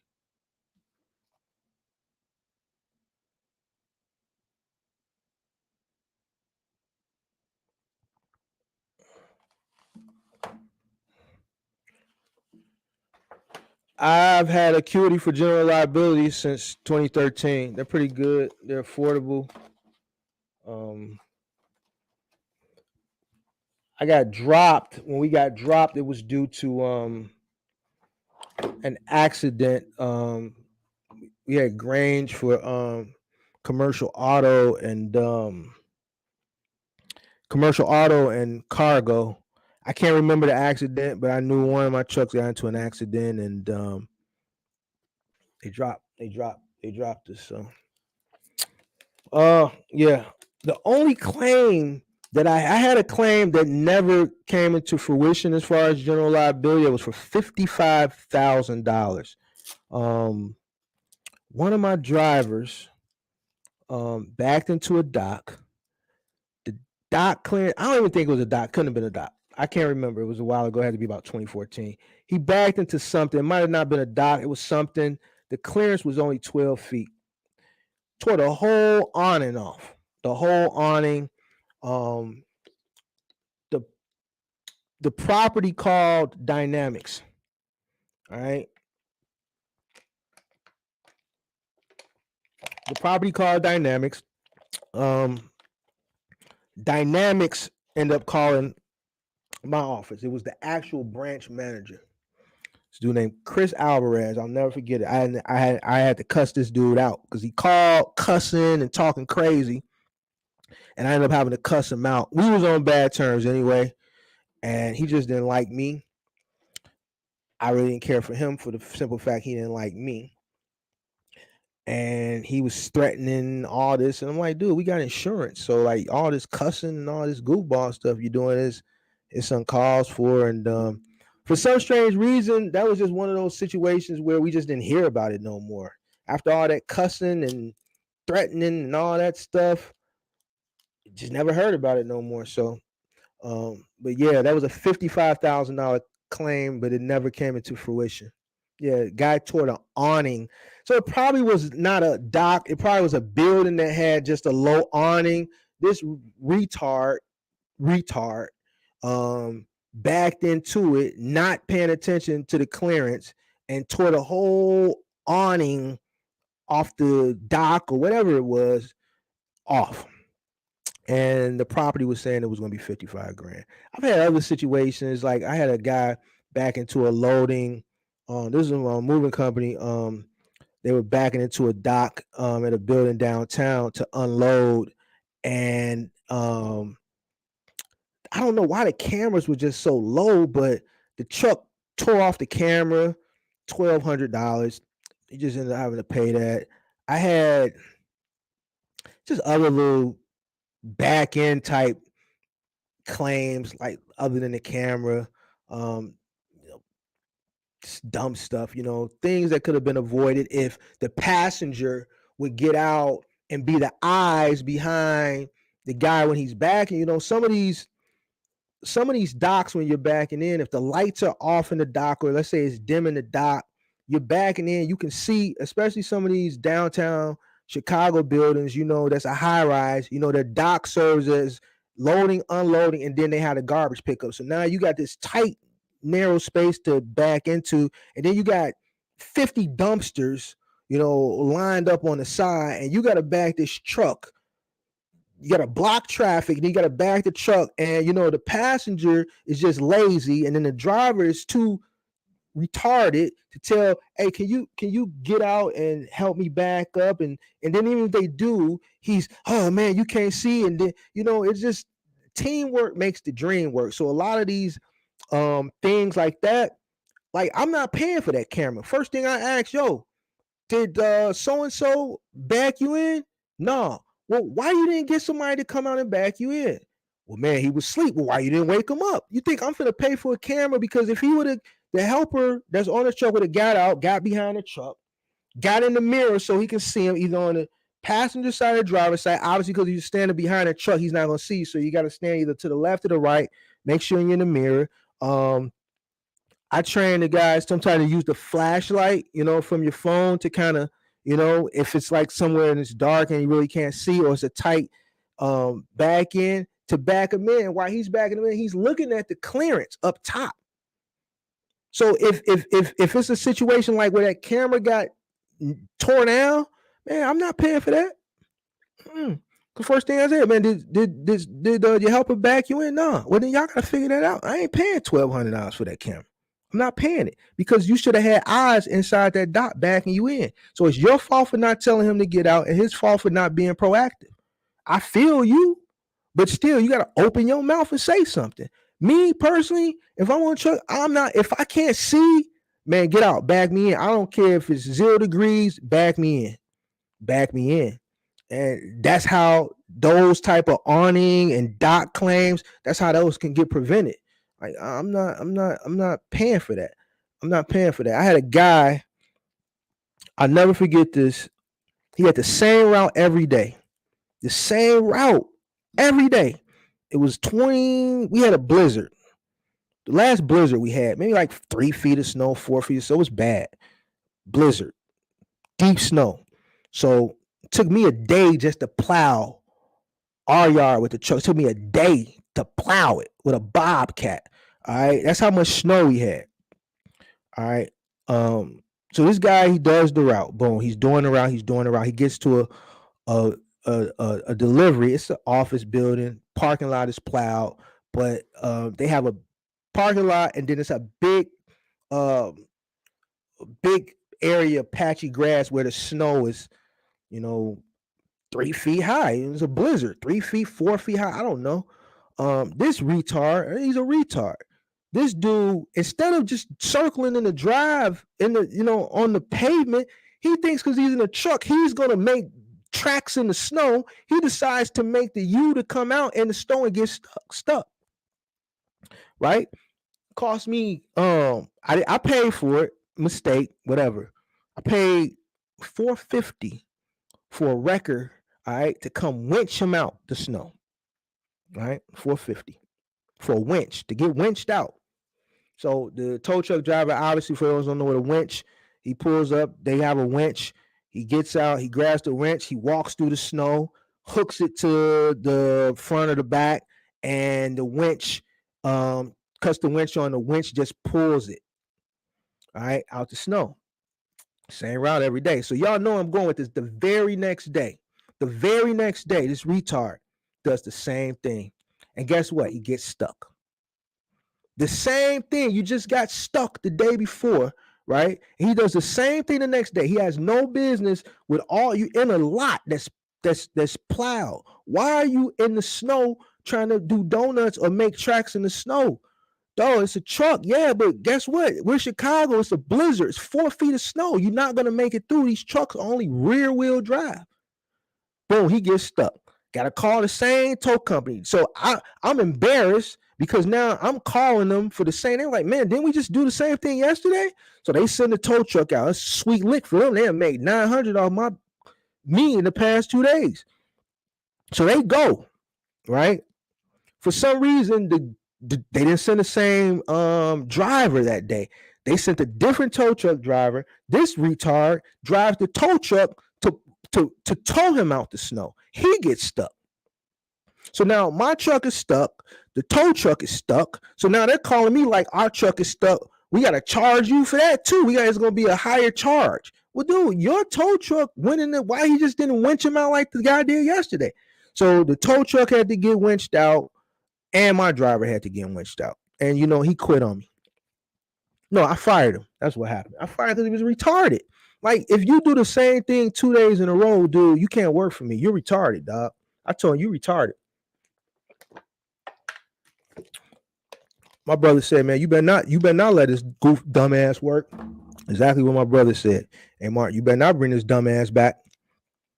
So, stuff happens, man. That's just a quick story, man. Quick story. Some of you guys have to go through if you ever want to do hire people. Some people just ain't sharp, man. Yeah, we just now got a decent set of guys after 7 years. You know what? 7 years just to get a decent set. So 13 going on 14 years, all my guys are just, faded away. Like, I can't find decent guys anymore. So, during my prime years, my average guys the good guys range from late 30s, early 40s, and then the oldest guy I had was about 60. And obviously these guys now, this is like early 2010s. These guys have all fizzled out. So like now, like,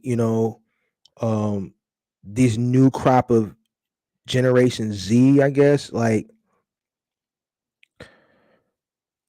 I just don't know what to say about them. Shout out to all the Generation Z people that's in the chat. But when it comes to like this type of work and like critical thinking and like final mile, not like this package stuff. And I know we talk about tonight was about gigs and cargo vans and somehow where we got into final mile, large final mile trucks and stuff.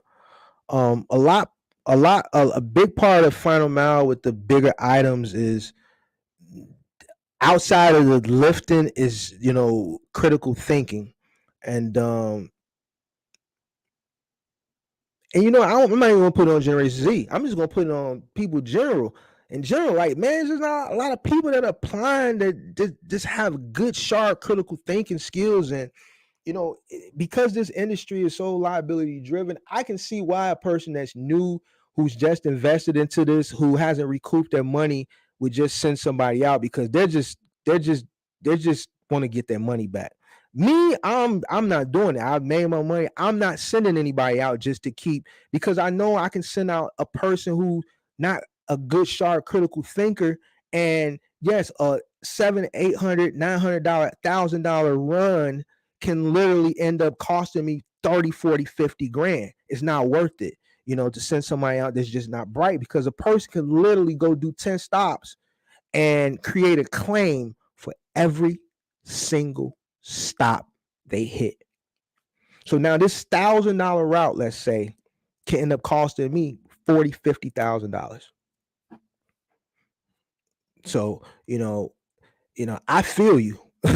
I feel you. 7 years just to find a solid crew, man. I've been trying to, find good people to replace a lot of people that kind of fizzled out during the early part of the pandemic. And I just, I feel your pain, Bobby.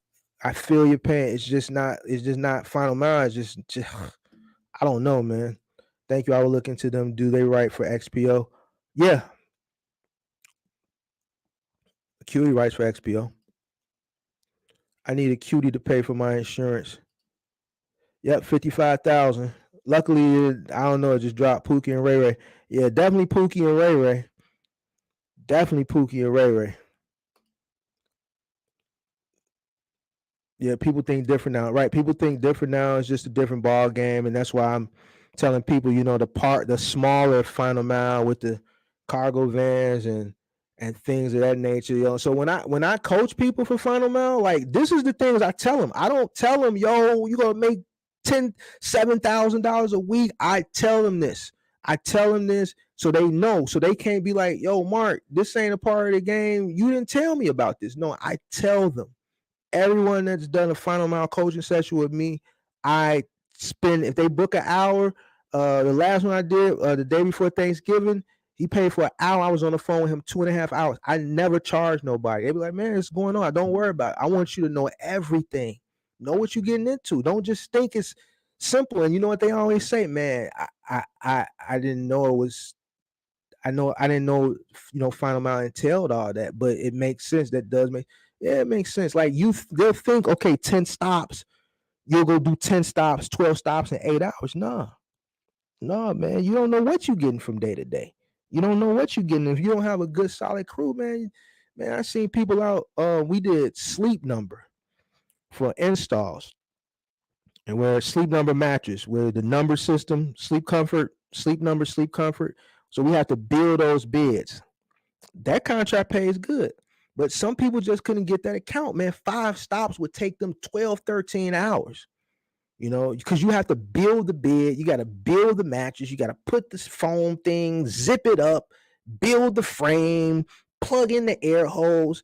Man, like it's, people think this stuff is easy, and it is not. But I tell people, I try to scare the dog crap out of them to let them know, know what you're getting into with this final mile. The money is good, but the reason why the money good, because it entails a lot.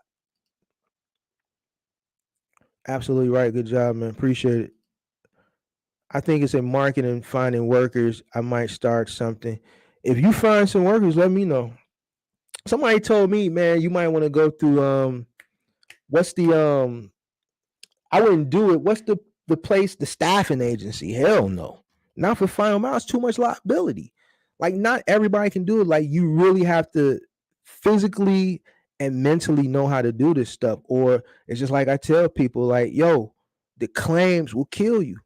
The claims will kill you. The logistics company don't care. It's your first run. If you broke it, you bought it. And that's just how it is. How much should you pay for driver, hourly or percentage? Depend. What are we talking? We talking final mile, middle mile? If you're talking final mile, you got to pay them by the route. That's the only way you're going to pay them, because see, here's the thing. If you're going to pay somebody by the hour final mile, you're going to have days where you lose.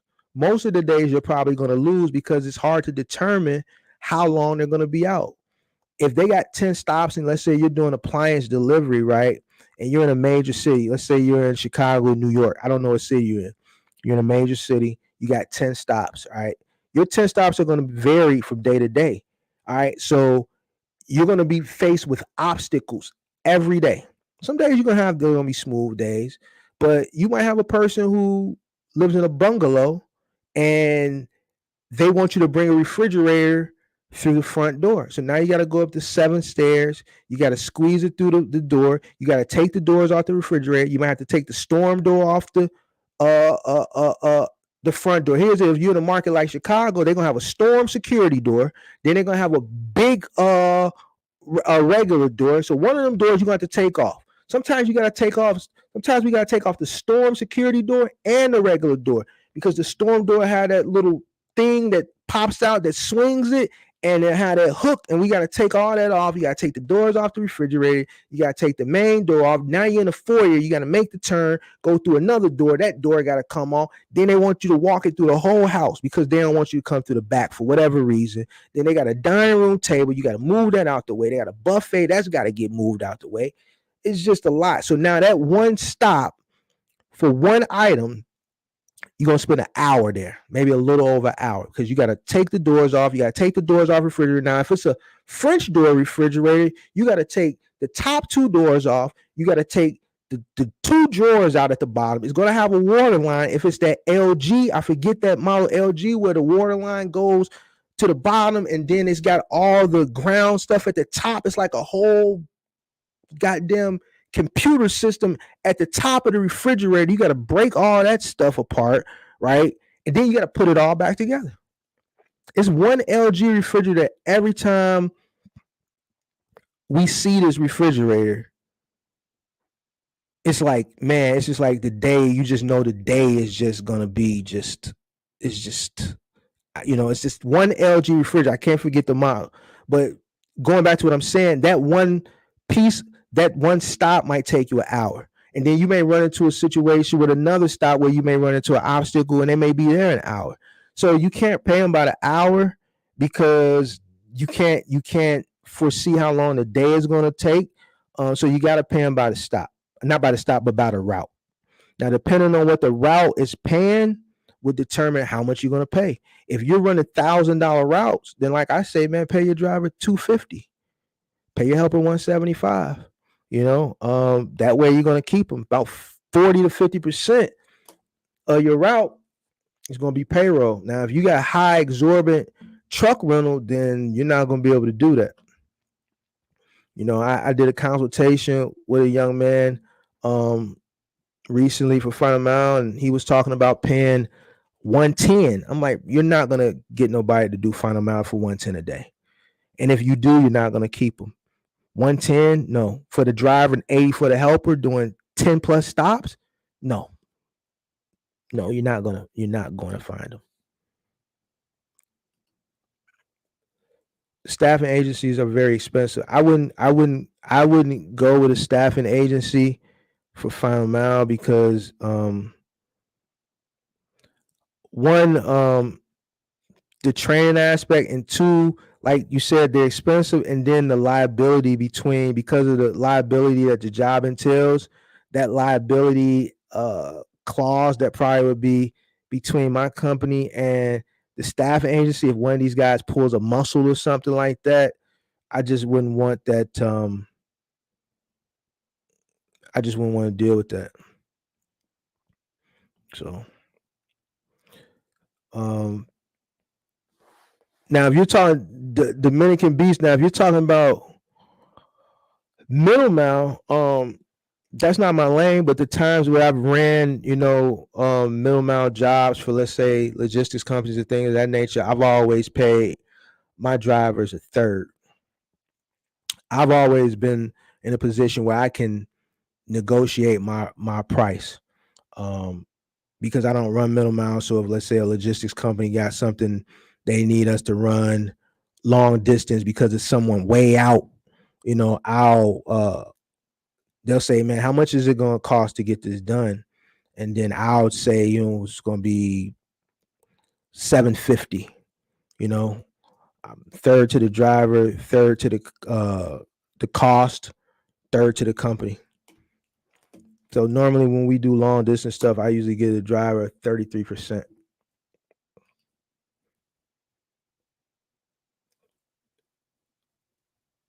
$600 miles a day route, Amazon relay. Should I pay him by the mile or by the hour?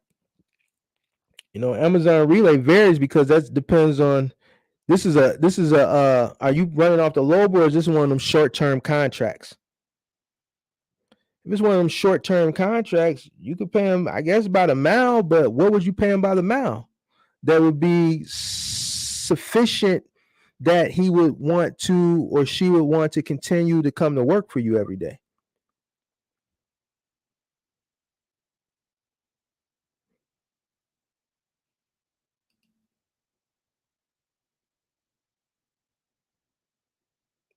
Final mile crucial on the startup side. Yeah, if you're running 26 footer and you're running appliances and furniture. You run appliances and furniture nowadays. It's like Bobby said. One claim can like put you out of business. One claim, that's all it takes. You send a crew in there and they F some stuff up. You never know whose house you're going into. I've had guys come back to the yard at the end of the day. Man, Mark, guess who house we delivered to today? This guy that plays for the Bears, or this guy that plays for the Bulls. I actually did a run early this year for a White Sox player. We took all his sneakers from his house before spring training, and before spring training, he moved a bunch of stuff out of his house to storage. It was this guy. When we took the stuff to storage, he gave us these bobbleheads. This guy, Tim Anderson, he gave us these. All right. So for the Chicago White Sox, I didn't know who he was. I didn't know who the guy was. All I know is when we got there, all he wanted us to move was sneakers. Tons of sneakers. Sneakers, and more sneakers. He had another company there that was moving the furniture to go to another storage or go to his place in the city because he was in the suburbs. He hired our company just to move the sneakers. Truck full of sneakers. Right? To get to storage, I'm unloading the truck, putting everything, and then the guy who works for me that was helping, he was coming out, taking the stuff in, and like on the third trip, he's like, man, you know who this is? I'm like, no, it's the customer. He booked it under an alias. He's like, man, this is Tim Anderson. He played for the White Sox. I'm like, okay. I go in there, and when I get inside the unit, I see all the White Sox stuff, and no, okay, cool. Then he handed us these. He had like a ton of these bobbleheads, like a bunch of them. He just took one and handed. So the point that I'm trying to make is, when you're running final mile, especially if you're in a market where you got like LA, for instance, where you got Hollywood. Let's say you're running final mile Hollywood, you don't know whose house you're going to. So if you got a crew out there that is negligent, right? And they're not going to some average Joe's home. They're going to, let's say, somebody that plays for a sports team, or let's say someone that's a movie star. You don't know. And they go in there and scratching the floor in their home versus scratching the floor in, let's say, my home or your home, you know what I'm saying, is a different type of scratch. You see what I'm saying? I got hardwood floor, but I don't have some hardwood floor imported from, I don't know, India or some shit. I don't know. You know what I'm saying? But I know a multi-millionaire's floor is going to be different from my floor or from the next average person's floor, or a person who's a millionaire's wall is going to be different. So that claim is going to be different. So you're right. It's a different ball game. You got to know who you're hiring, and you can't just, and I reiterate this on live streams. I talk to this, in coaching sessions. Yo, you got to be mindful who you're putting on these trucks for final mile, because claims will kill you. And if you don't know whose home you're going into, it might not be an average Joe's home. You go into a multi-millionaire's home, they might have marble flooring. Not marble tile, like marble slab. Like I got marble slab in my master bath, like marble slab. Like you scratch marble slab, it's not tile, it's a slab. You got it, like that's a slab. It's a different ball game. So now that claim, that might be a $50,000 claim. Who knows? So you have to be cognizant of who you're putting on these trucks, because like I said, claims will kill you, and you never know whose home you may be servicing for the day. I find that the Pan Alley doesn't give the best workers. No, not in final mile. You got to pay them by the route. You gotta pay them by the route, because some days they're gonna complain because they're gonna spend a long time out because they're gonna run into obstacles. But then some days they're gonna come ahead. You know what I'm saying? But you have to set the pay to the point where they're motivated to come to work. It can't be those days, man. Like I keep telling, like I always tell people in the live streams, I always tell people in coaching sessions, yo, look what I just showed for these gig apps. You got a guy who was here earlier, I don't know if he's still here, made $2,000 this week off Roadie in his Ford Escape. All right, so now you got a person that's making $2,000 off Roadie, right? And then you got a person, let's say you're paying your driver $250 a day, all right? That's $1,250 on a 5-day week. Now, this $1,250 he's making on a 5-day week consists of 10 to 15 stops a day of carrying refrigerators, stoves, washers, dryers, dishwashers, couches, dressers, chests, armoires. He's doing heavy lifting for 5 days a week for $250 a day. Let's say 10 to 15 stops a day for $1,250 a week. And here you got a guy that made $2,000 delivering flat screen TVs, drills, toilets, t-shirts. I showed you guys a Fanatics route, an hour and 45-minute route that was 16 miles. All 30 stops were within a 16-mile radius, an hour and 45-minute route. The stops were very close together. All right, $104. That's over $50 an hour for an hour and 45 minutes. So now you got a person that is fatigued from the previous day, right? He's making $250 a day, yeah, but he has a let's say a Chevy Suburban.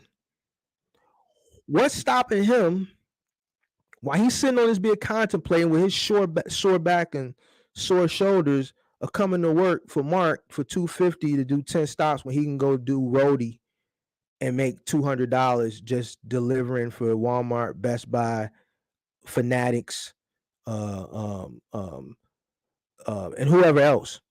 I literally just showed you guys an hour and 45-minute route delivering sports memorabilia t-shirts, $104 for an hour and 45 minutes. So he's already 150, 100 in, 150 away, and just did an hour and 45 minutes of work, and the only thing he lifted was a t-shirt. So, I understand this.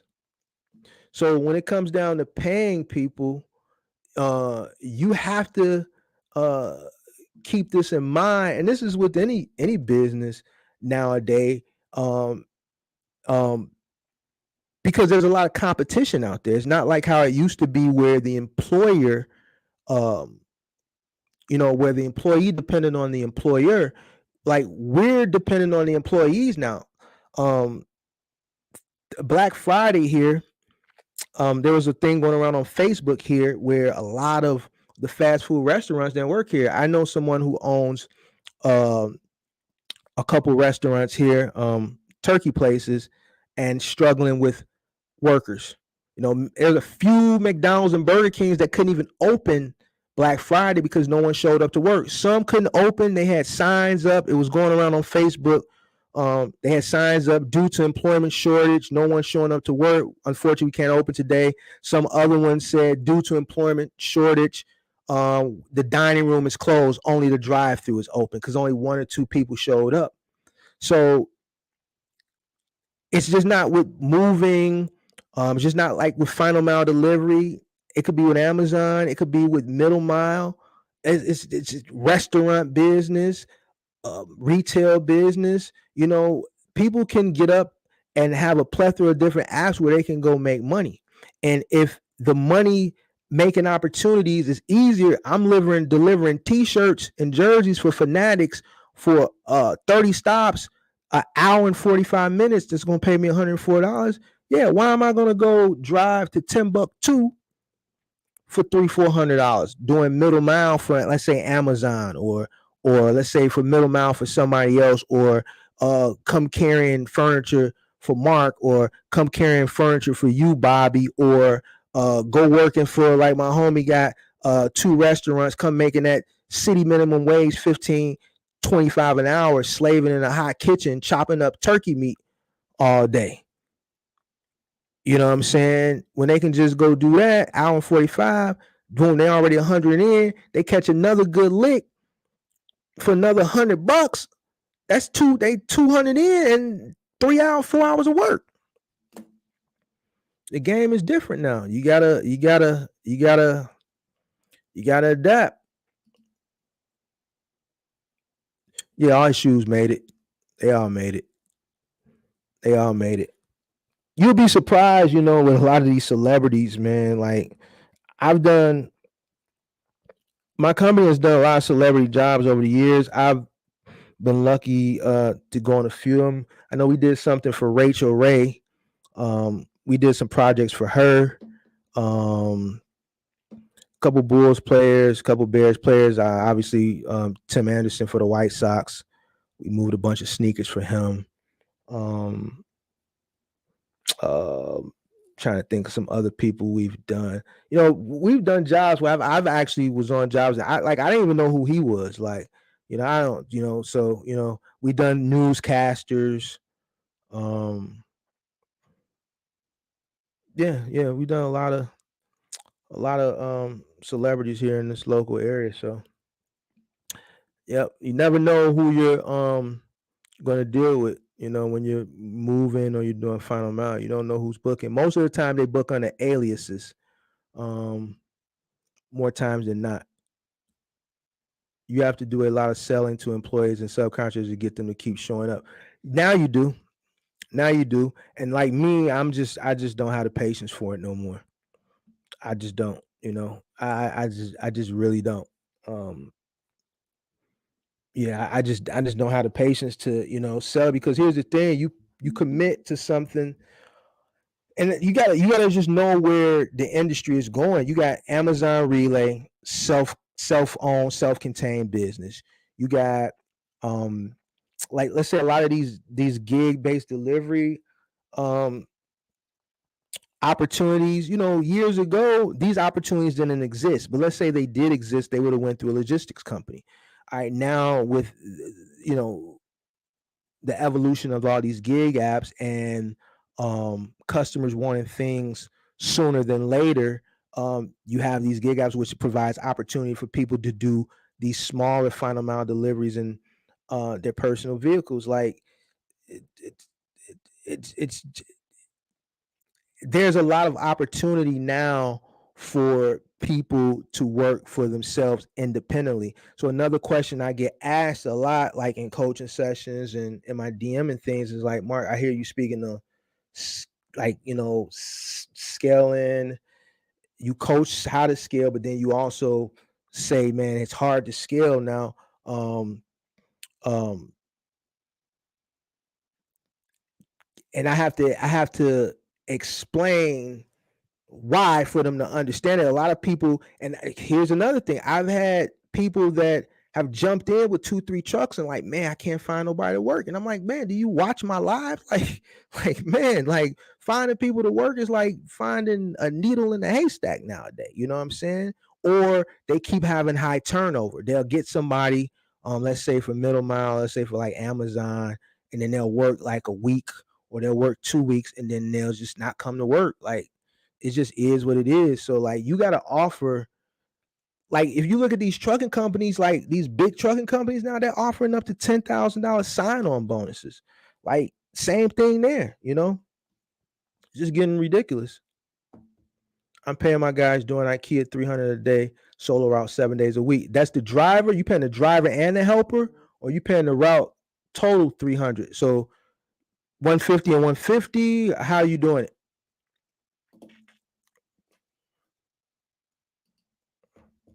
We put them on 2 to 3 weeks out on to pay, make sure they keep showing up. We put them on 2 to 3 weeks out. Oh yeah, see, that's too long. They work for 2 to 3 weeks without getting paid. Man, You got some good guys that's showing up for you, man. Most you can hold people off now is about a week. So you got people that are working 2 to 3 weeks, waiting bi-weekly pay, tri-weekly. Oh no. Have guys making 100K a year. Yeah, you gotta make they gotta make 100K a year now. If you want them to keep coming. It's draining, yeah, it's draining. Very draining.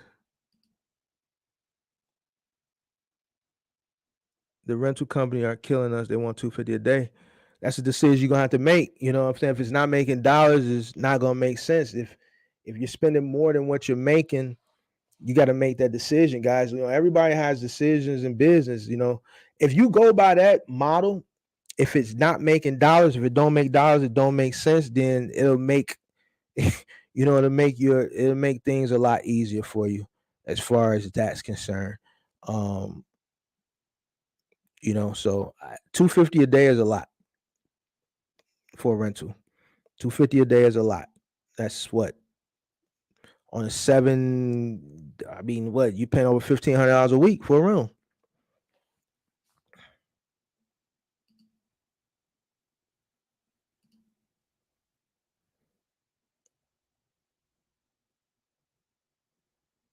Most people have an employee mindset, though. Do it for themselves.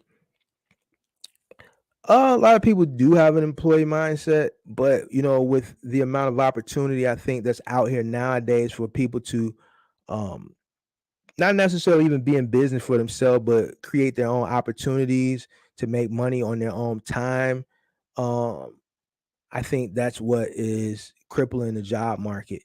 Um, I mean, it's good and it's bad. It's giving people opportunity to free up time and they can work when they want, do what they want, when they want, things of that nature. But then, on the other flip coin, there's companies, and it's just not like you, Bobby, or me, or it's the retail industry, it's the restaurant industry, the trucking industry, just every industry that relies on employees um, that are having to deal with it and compete against the gig economy.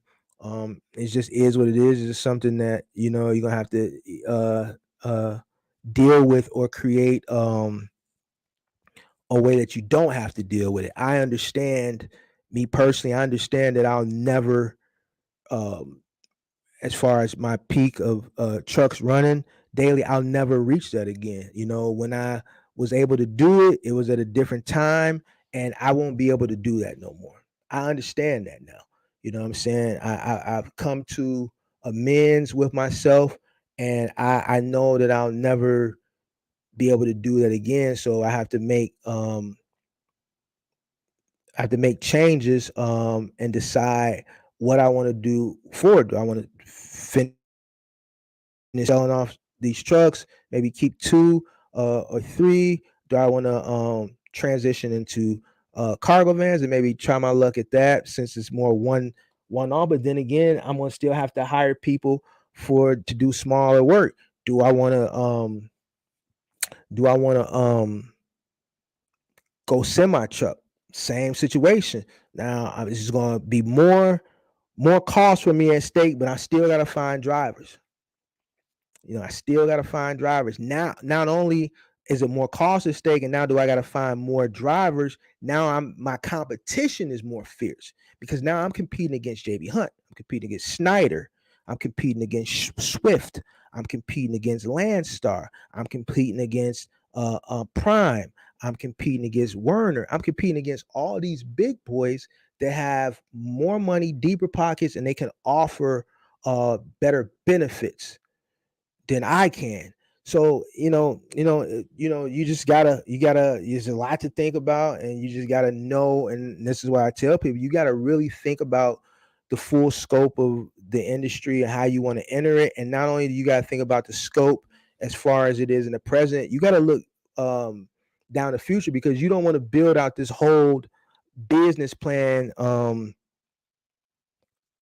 with scale potential, and it may just not be a feasible idea based on where the economy is and where the industry can possibly go, or where it's going as far as technology is concerned, and as far as the gig economy constantly evolving. So it's just a lot to think about.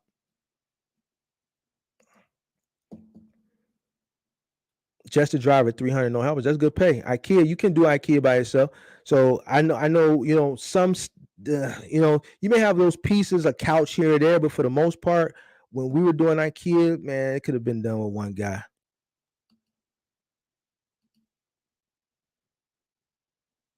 They wait and keep showing up. See, yeah, I don't know what city you in, Bobby. There's no way I can hold people out 3 weeks here in my market for a paycheck. There's no way I would be able to do it. No way. 3 weeks? No. No way. No way. We found it works real well for installs, but it might not work for deliveries. Yeah, that's a long time. Try fluid truck for rentals to merchant fleet.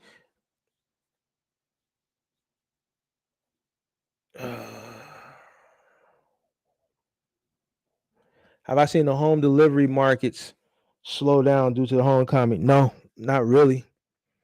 Not really. I'm curious to see how it goes for Q1. I'm expecting a slowdown Q1, but as of right now, no slowdown as far as the home delivery.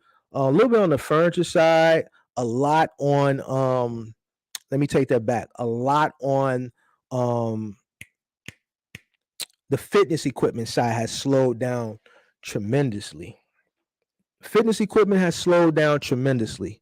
That's the one out of appliances, furniture, fitness equipment. Fitness equipment has slowed down tremendously. Yeah. So a lot of that treadmill and all that stuff we were getting in 2020, 2021, Pelotons and all that stuff, that's dead. So basically we have to pay $300 a day to keep a driver. Depends on your market. I know one thing, ain't nobody coming to work for $100 a day no more. 150, no. 200, no. 250, 300 is where you get people to man, you can make $100 a day doing nothing nowadays. Literally doing nothing. Doing nothing, you can make $100 a day. So yeah, about 250, 300.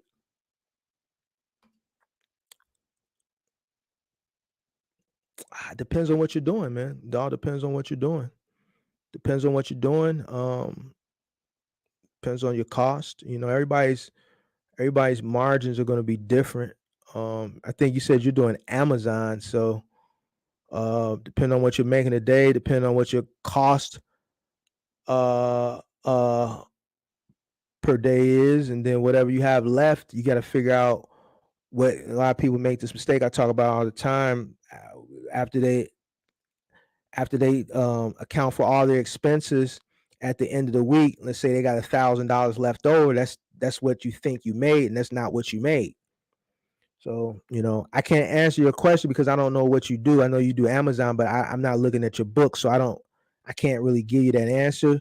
But what I can tell you is whatever you have left over at the end of the week, all right, that's not what you made. You still got to pay yourself.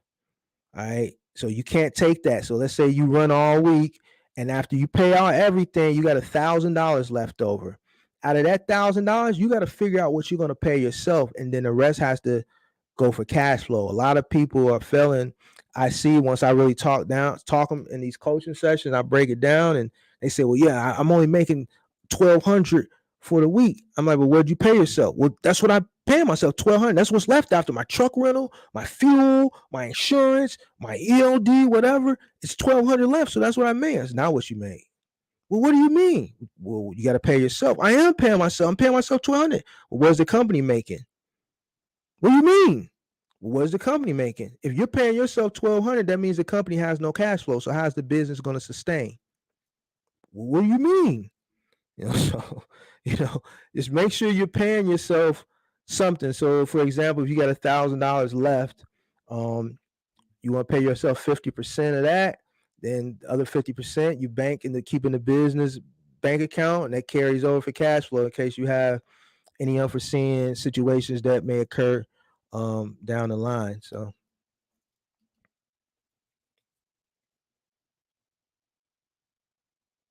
I won't tell you what city you're on live, but it's West Texas. See, Texas is a different animal. So down there, depending on if you're not in Dallas, Dallas ain't West Texas. Houston is like Southern Texas. So I don't know. I don't know where you are in Texas, but yeah, it's probably a different city down there. You probably can, if those guys are working 3 weeks, so you're paying them once a month, pretty much. I mean, God bless you. God bless you. There's no way I would be able to get away with that here. Ain't no way I'm gonna. Yeah, yeah. So yeah, thanks for applying. We're gonna give you the job. First question, people. So when is pay? How do you pay? Yeah, we pay tri-weekly. Tri-weekly? What's that? You mean bi-weekly? No, tri-weekly. We pay every 3 weeks. Oh hell no. That's exactly what's gonna come out their mouth. Oh hell no. I gotta work 3 weeks before I get paid. Man, ain't going. You know who messing that up too? With a lot of these companies like Amazon, and I'm not talking about the gig. I heard Amazon has it where I'm talking about like the warehouse workers. Like if you work a shift after your shift, like maybe an hour after your shift, I could be wrong. Like you can instant pay yourself like up to a certain amount. So like if you're working a W-2 job, like certain companies allow you to instant pay yourself for like 1% or something like that. They're making it hard to compete. 3 weeks though, that's a long time, Bobby. That's a long time. I don't know if I was working for a company if I would be able to hold off 3 weeks for pay. That's a long time. But shout out to your workers that's going 3 weeks without pay. It's a long time.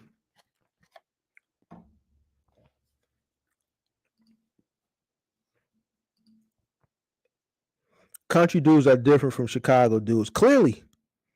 3 weeks, they're gonna turn around and walk right out the door. Right out the door. See, down there, it's just like I was telling someone, like there may be because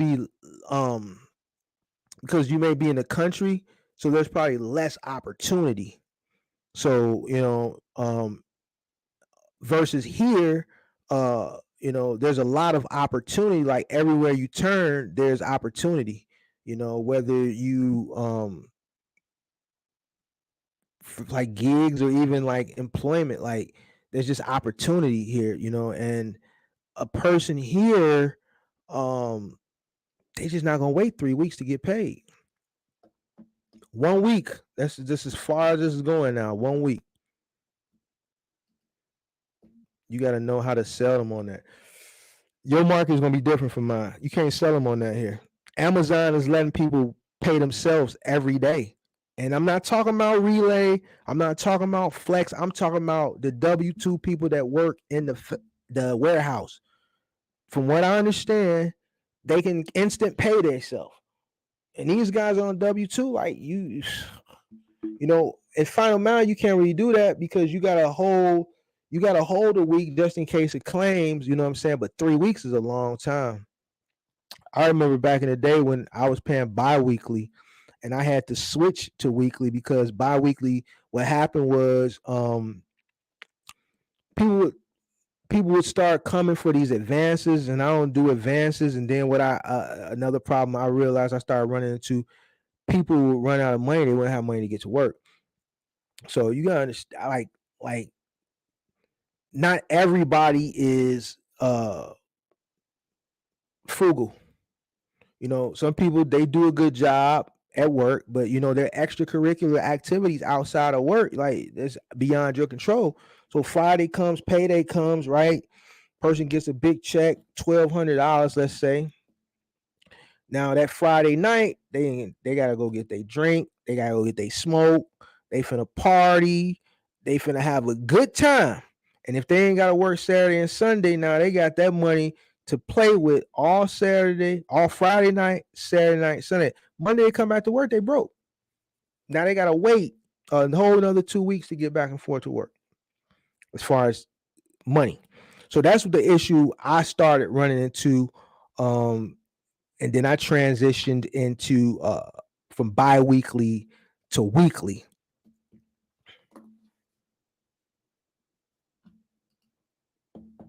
XPO got you on 3 weeks.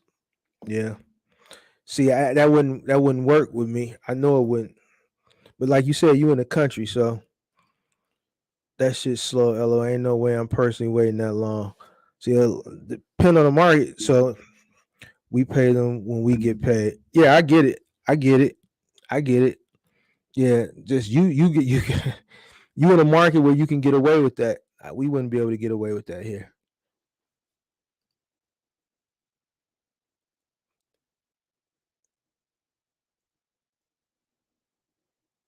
He's in West Texas, so he got some folks who's not gonna say much if they want to say. Oh, so they not see. Yeah, here people are aggressive. Here they aggressive. They gonna be like, oh hell, it's gonna be a bunch of hell nah. You got me effed up if you think I'm finna wait 3 weeks. Like, this is how people talk here. You know, you know what I'm saying? That business etiquette, man, that left out the window maybe 2 years ago, man. These guys that's applying for work now on a whole nother level. Especially these young ones. These young ones, they just don't have no. I don't know, man. Oh hell no! I will say the words, but I don't want to curse.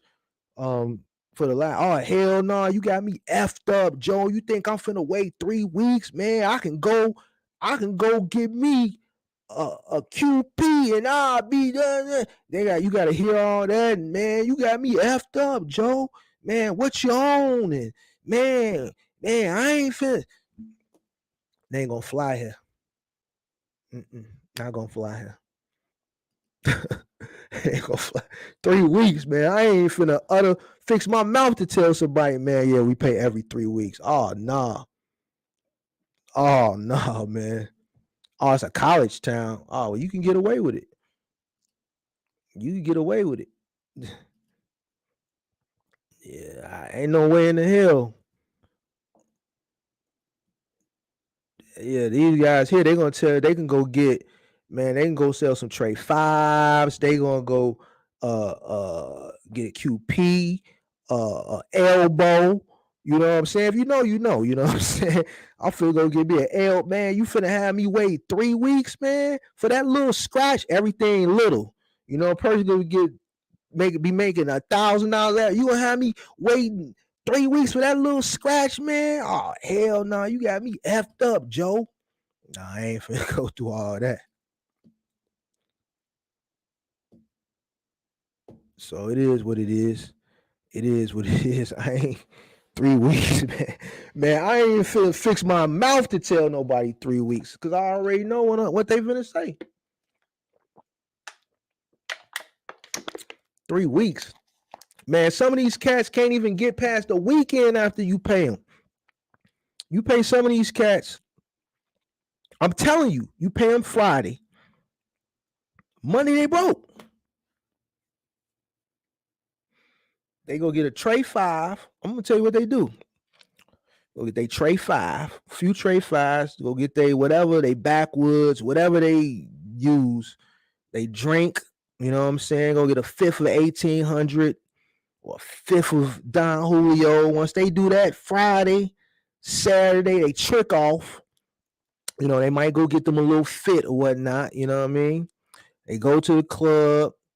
You know, they go on FanDuel or DraftKings, make they bet because now they trying to re-up Sunday on the football games what they blew Friday night and Saturday night. They down to that last 200-300. So they try to place a bet, and then that don't go for them. By Monday, it's a wrap. They back to work with their head down. By Thursday, they filled up their tank. By Thursday, Friday, hey Mark, Man, you think you can loan me 100 until we get paid? Man, 3 weeks? Hell no. Hell no. No, man. Hell no. No, not here. It ain't going. I'm telling you, that's the whole. I'm telling you the script because I'm telling you. And this is when you pay a person about a week. You pay them every week. Money they broke. It's 3 weeks for the first check, then weekly. So they are essentially paid tri-weekly. And I'm gonna try that. I'm gonna try it, and I'm gonna let you. I'm gonna let you know how it work out for me. I'm gonna let you know when they walk out the door. I'm gonna let you know what they said. I'm in New York, and if you tell me that I look at you like you talking crazy, people got bills, bro. Anybody waiting on 3 weeks, that shit's piling up. So I see in Texas, man. I guess they do things different down in Texas, man. I guess they just it's different. It's different down in Texas, I guess. I already know you in New York, the cost of living there is higher than it is here. You know what I'm saying? So I already know up there they ain't waiting, or over there in New York they ain't waiting. So when you add in people's bills plus they vices, because people got some people got vices. Some people gotta get a 6-pack every night. Some people gotta get a 6-pack every night. That adds up. Some people smoke squares. For those of y'all that squares are cigarettes, we call cigarette squares here. Some people smoke a pack of squares a day. I don't smoke squares, but the last time I heard a pack of squares was like about $15, $16 or more, maybe $20. So that adds up. 3 weeks, man, I'll be doing loans every day.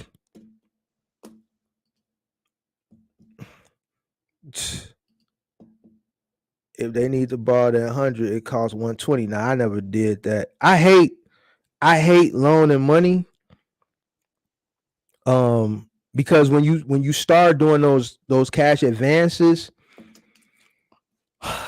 you know, once you start it, it's hard to stop because they just expect it. So then you're gonna have people they gonna go blow their money off the simple fact that, you know, damn, I'm down to this last 2. Man, shorty trying to slide to a room. So now they go get the room.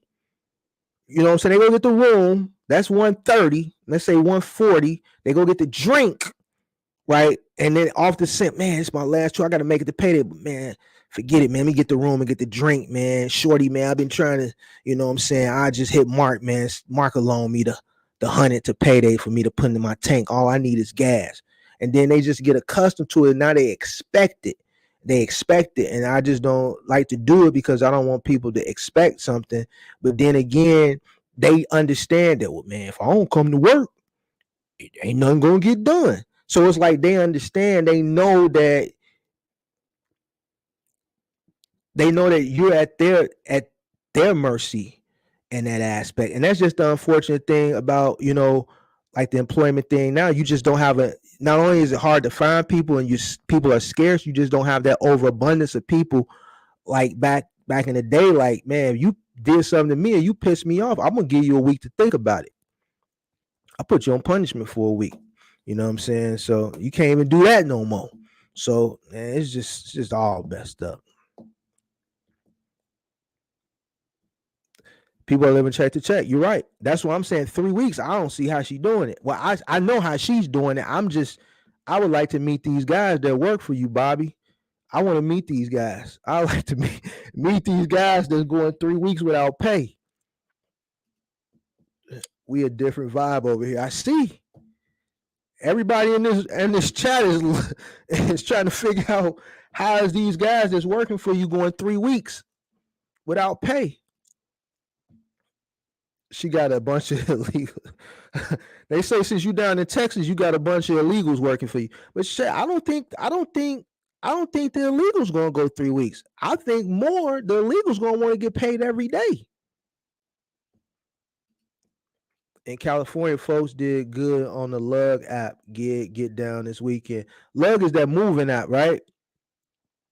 I need to download that app and check it out. I haven't got around to that one. I said I was gonna get around to that one and checking it out.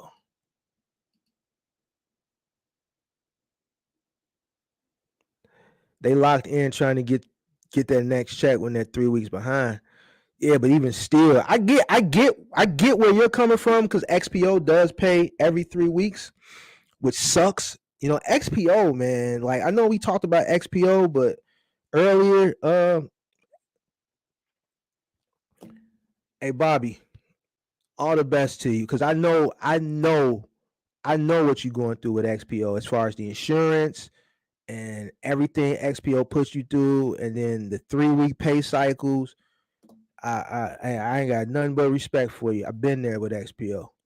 I ain't got nothing but respect for you. But your guys, I don't know how they doing it. I would not be able to get away with that here. They get.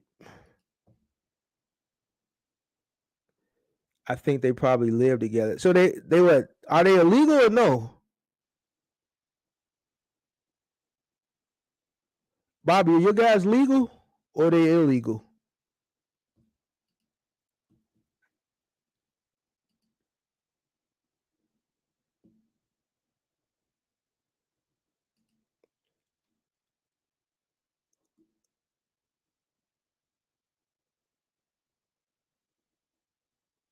A lot of IKEA moves. Yeah, I'm gonna download it tomorrow. I'm gonna check it out. I'm gonna check out Lug. That's crazy. A lot of people go outside of booking the delivery through IKEA. They rather just go through the app. And I know IKEA offers that at POS at point of sale.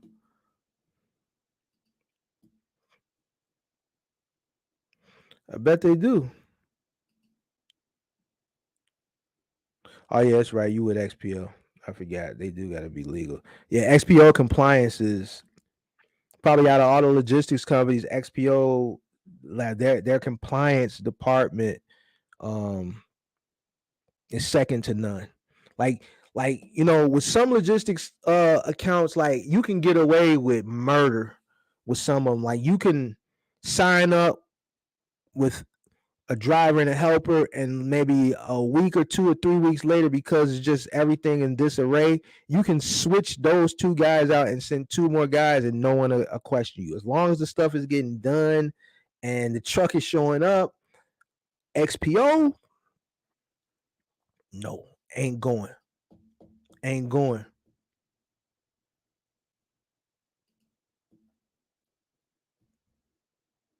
3 weeks no pay has to be a payout of 5,000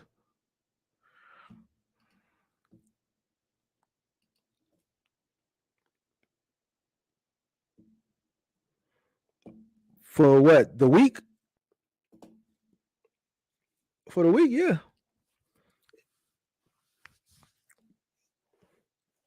that's a good payout for the week. And what about, but you haven't paid yourself, right? Does that include paying yourself? If that doesn't include paying yourself, you still got to pay yourself. So after you pay your driver, your truck fixed costs, and your variable costs, if 2K is left, then you still got to pay yourself as a company owner, and then you have to have money left over for cash flow. So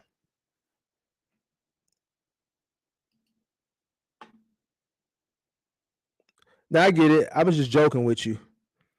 I was just joking with you. But still, that first 3 weeks, that's still a long time. Yeah, I peeped you said that earlier. I was just joking with you. But even still, that first 3 weeks, that even selling somebody on waiting note, that first 3 weeks is still going to be difficult because people get paid. Like people get, there's plenty of opportunities now that like you can pay yourself every day. You know, people live check to check. Most Americans live check to check. So,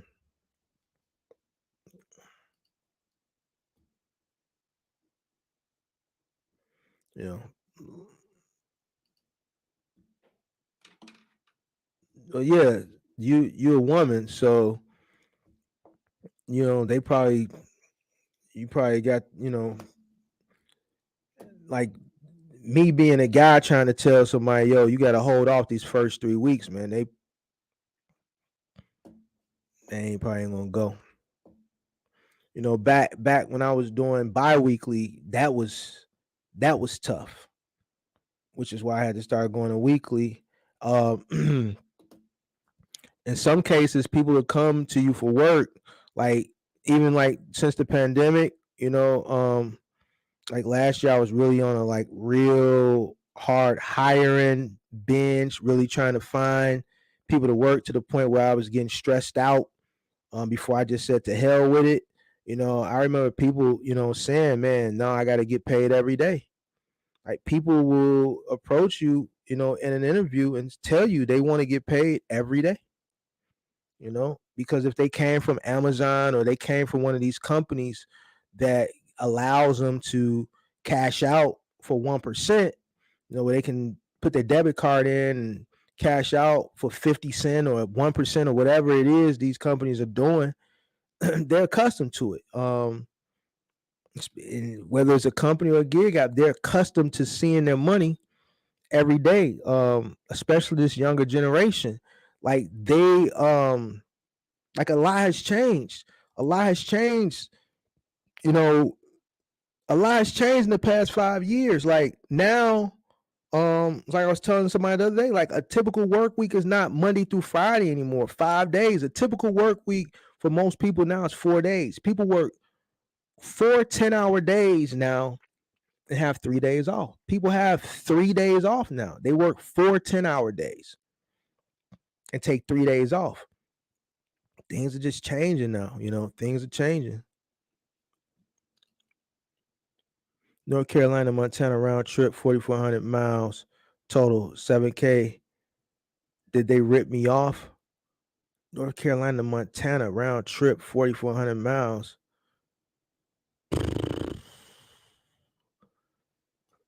4,400 miles round trip. So did you have something coming back? Did you dead head back?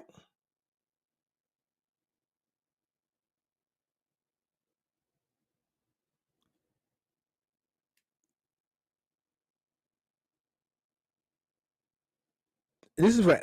You said you do Amazon?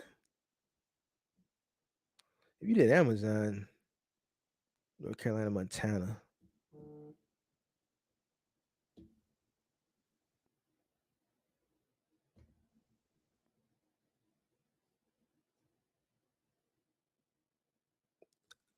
Sounds like you dead headed back.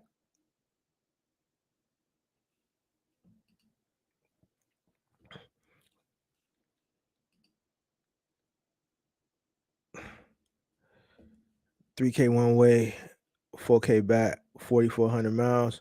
What was your cost per mile?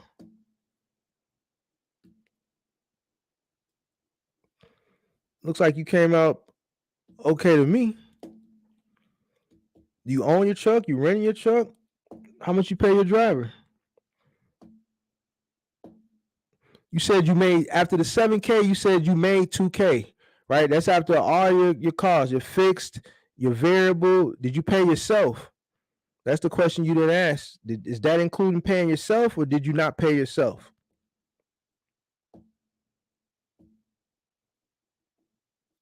Because if you didn't pay yourself, you still got to pay yourself. So 2K is not what you made. And that's what I was talking about earlier. 3K one way, 4K back.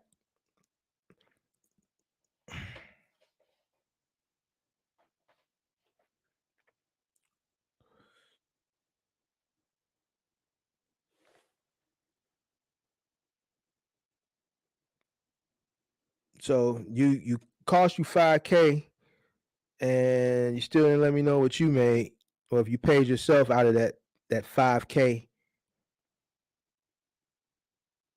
which I don't think you did. I don't think you paid yourself.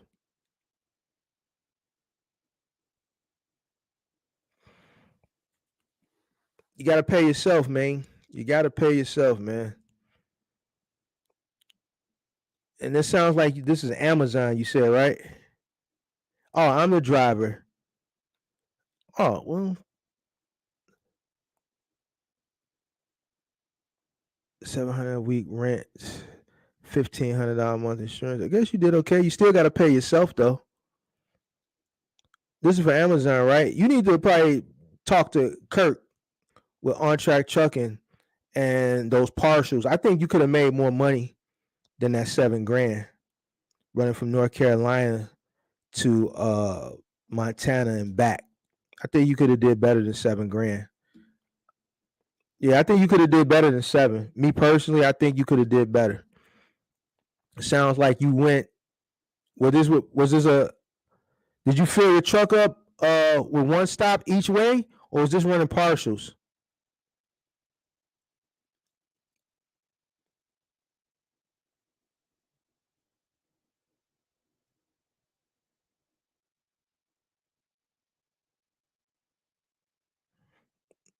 After he answers, I'm probably gonna wrap it up.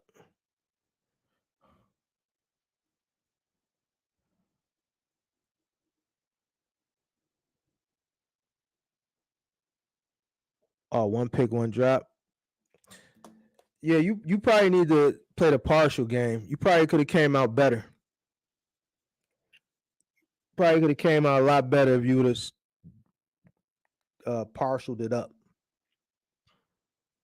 You know, it's a channel. On Track Trucking. Kurt. He's tomorrow. I'm picking up to head back. Yeah, you probably if you would have stacked some partials, you probably could have came out ahead. You probably could have made probably another $2-3 grand.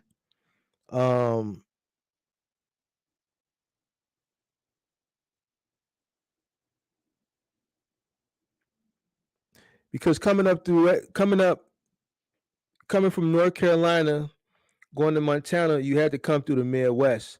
So instead of taking that one pick, one drop, you could have probably stacked some partials, and you could have probably turned that $4,000 into 6 coming this way, and that $3,000 going back, or whatever it was the other way. You probably could have turned that $3,000 into maybe 5 coming this way, or maybe 6, or you could have turned that 4 on the way back into 6. Either way, you had to come through the Midwest. You had to come through the Midwest. You had to come through Illinois. Hold on, let me see. North Carolina.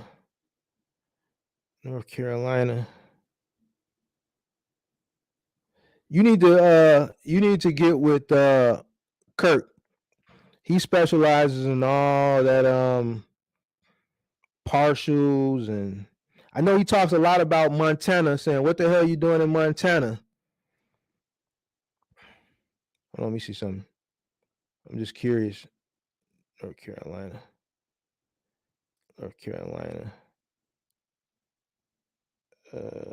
To I just want to see where that route would take you. Maps. Search North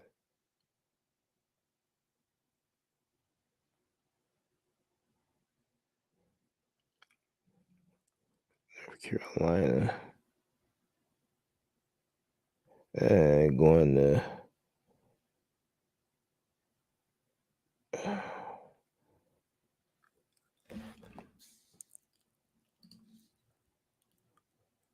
you new to the game 1 month in.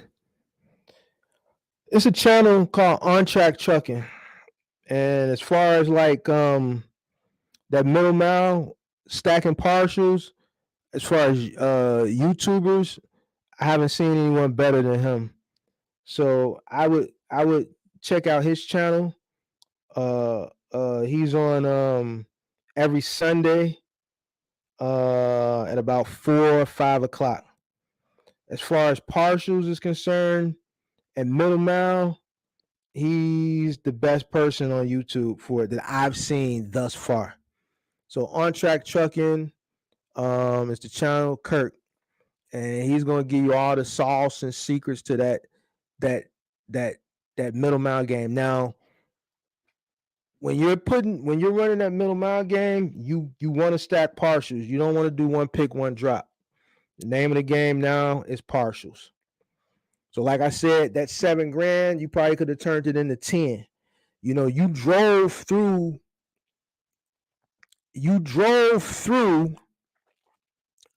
the freight capital of the Midwest to go to Montana, and you didn't stop to pick nothing up. So you basically, I'm assuming you filled your truck up in North Carolina, one pick, one drop. You picked up, you dropped off in Montana, you're picking up, which is fine, but the name of the game now is partials, and you probably could have turned that 7 into 10, maybe 12. You know, you came through the Midwest, so you know, check out On Track Trucking, man. He'll get you right. As far as that middle mile is concerned, Dominican Beast. Lexington to Stevensville. Let me see. Lexington, North Carolina to Stevensville.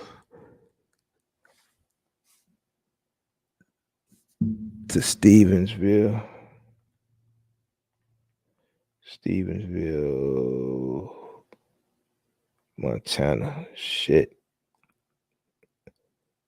I see some. Yeah, that's let's see, a day and 10 hours. A day and 10 hours driving. 2,347 miles is the fastest route. Hell, yeah, I wouldn't have did it. Nah, not me. Cause look, you came through Chicago. You came the route that it's taking me. You literally drove through Chicago. Literally, you came straight through Chicago. You came up 65 through Indianapolis, switched over to 90, came up through Chicago on 90, all the way up through Wisconsin. Yeah, you came through the freight capital and you didn't pick nothing up. Yeah, you ran one pick, one drop. Yeah, you need to go talk to Kurt. You probably could have ran less miles and made more money. Because you could have came here and probably picked up 2 or 3 loads here and took them somewhere and wouldn't have had to go all the way to Montana to go all the way back, because we got plenty of freight here. There's plenty of freight here in Chicago. You know, you could have dropped here, dropped somewhere around here, maybe dropped in Indiana, maybe dropped in Milwaukee, and came down to Chicago and probably picked up 2, 3 parcels going back that way. Instead of driving a day and 10 hours. Yeah. Yeah, man, you probably want to talk to Kirk, man. Yeah, that's a lot. That's a lot. I wouldn't have did it. That's about $1.60 per mile. Yeah, I wouldn't have did it. But he said he's only been in a month, so yeah, one time thing, no experience. Yeah, don't beat yourself up about it. Just On Track Trucking, he's the channel that does all that stuff Sunday. So get with him. But I don't do middle mile. But what I can tell you is that North Carolina to Montana, like, you know, he'll tell you on his channel for like new guys, like you kind of want to start, you want to kind of come to the Midwest. Since we're industrial, a lot of freight is here. He tells you like you want to start in Chicago. You can come here and literally pick up 2, 3 parcels here. You know what I'm saying? So you came from North Carolina, you literally drove through Chicago. So you drove through the railroad freight top 2 when it comes to middle mile freight capital, top 2 and drove straight through here to go to Montana. So, you know, you could have probably saved a lot of miles, and made that same money or made more money, without driving so far. So usually he's in here on Sundays, but he's probably hitting the road or something tonight. But yeah, check his channel out. You'll get it. You'll get the hang of it. But make sure out of that $2,000 you had left over, you pay yourself and you bank something for cash flow. And then I'm surprised your truck rental company is letting you put that many miles on the truck. A lot of these truck rental companies now got restrictions on how many miles. You just did 4,400 miles with 4,600 in 1 week. So they don't have a mileage cap on you? Who you renting? Whoever you're renting through?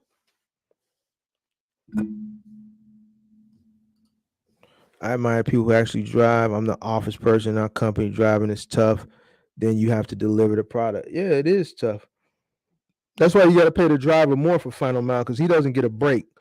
The helper gets to chill out, fall asleep, talk on the phone, and all that other stuff while the driver is constantly working. So, it is what it is. You just got to make sure you pay your driver really well. I rent it to a private person. Oh, well, you cool then. 700 a week, no limits on miles. Oh, you good then. You good then. Yeah, just check out that channel, On Track Trucking, though, on Sundays. Jamaican guy, Kurt. He gonna get you right. He gonna get you right with that middle mile. He gonna get you right. Calculating everything, I should have 4,500.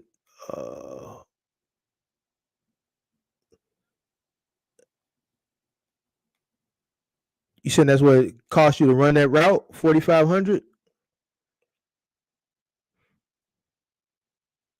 profit, but you said you only have 2,000, right? What did you spend in fuel?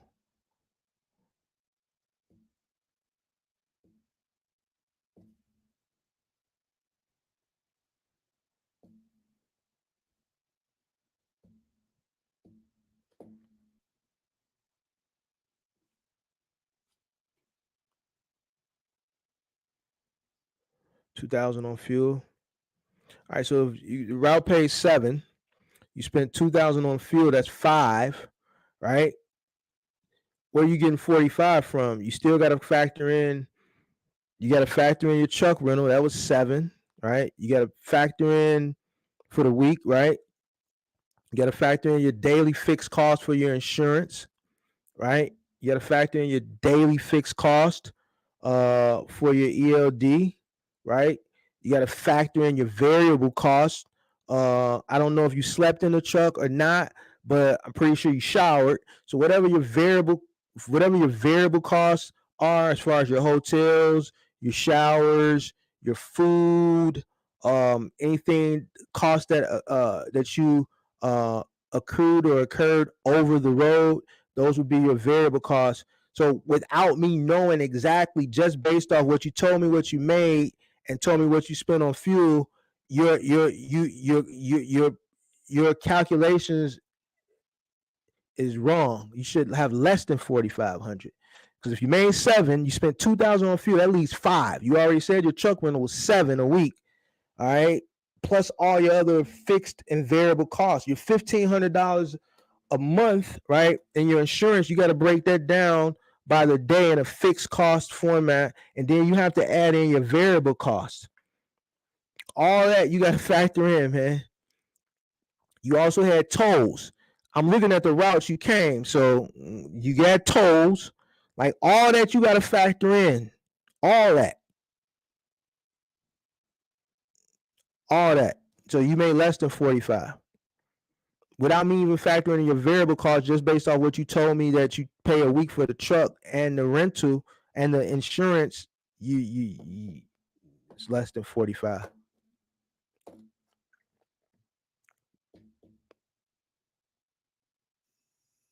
Less than 45. Right. 2,000 on fuel. You said, let me go back up here and make sure you said 7,000. You made 7,000. I'm driver 7K 4K, 3K there, 4K back. That's 7. You spent $2,000 on fuel. That leaves 5, right? You paying $700 a week. This run was about a week run. It's a day and 10 hours to get there. So that's 24 hours plus 10. That's 34 hours. So that's a 2-day run there, 2-day run back. So your week was consumed with this one run. So let's add in your 700 there. That leaves you at 38. Right? Now you're paying $1,500 a month, right, for your insurance, right? So $1,500 a month divided by 30. That's $50 a day for insurance. All right. So 38. That's another $350 right there. So 3,800 minus 350. That's $3,450. All right. I don't know what you're spending on ELD. I don't know what your variable costs you accrued on this trip, but I'm sure it was more than $450. All right. So your cost ain't gonna be $450. Your profit ain't gonna be $450. Nowhere near it. Nowhere near it.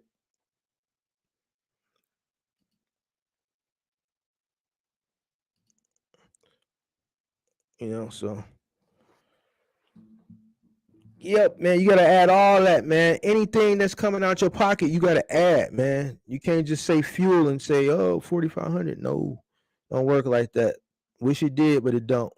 So it don't.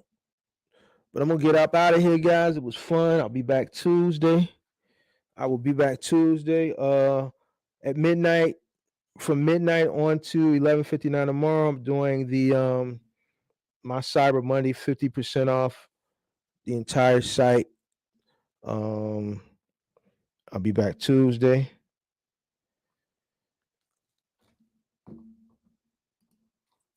Next live, I'll let you know. Yeah, I'll be back on Tuesday night at 7:30.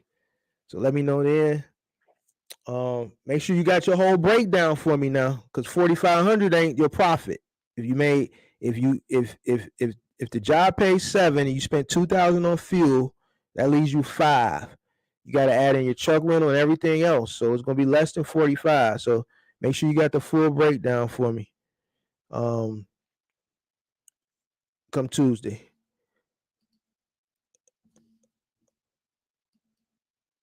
All right. So I'm gonna get out of here. During the sale, like I said, Cyber Monday.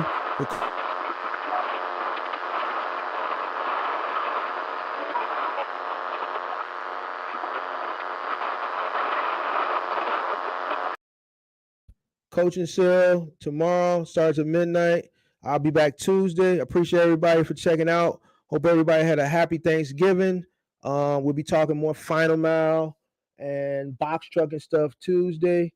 Other than that, I'm out. Appreciate y'all.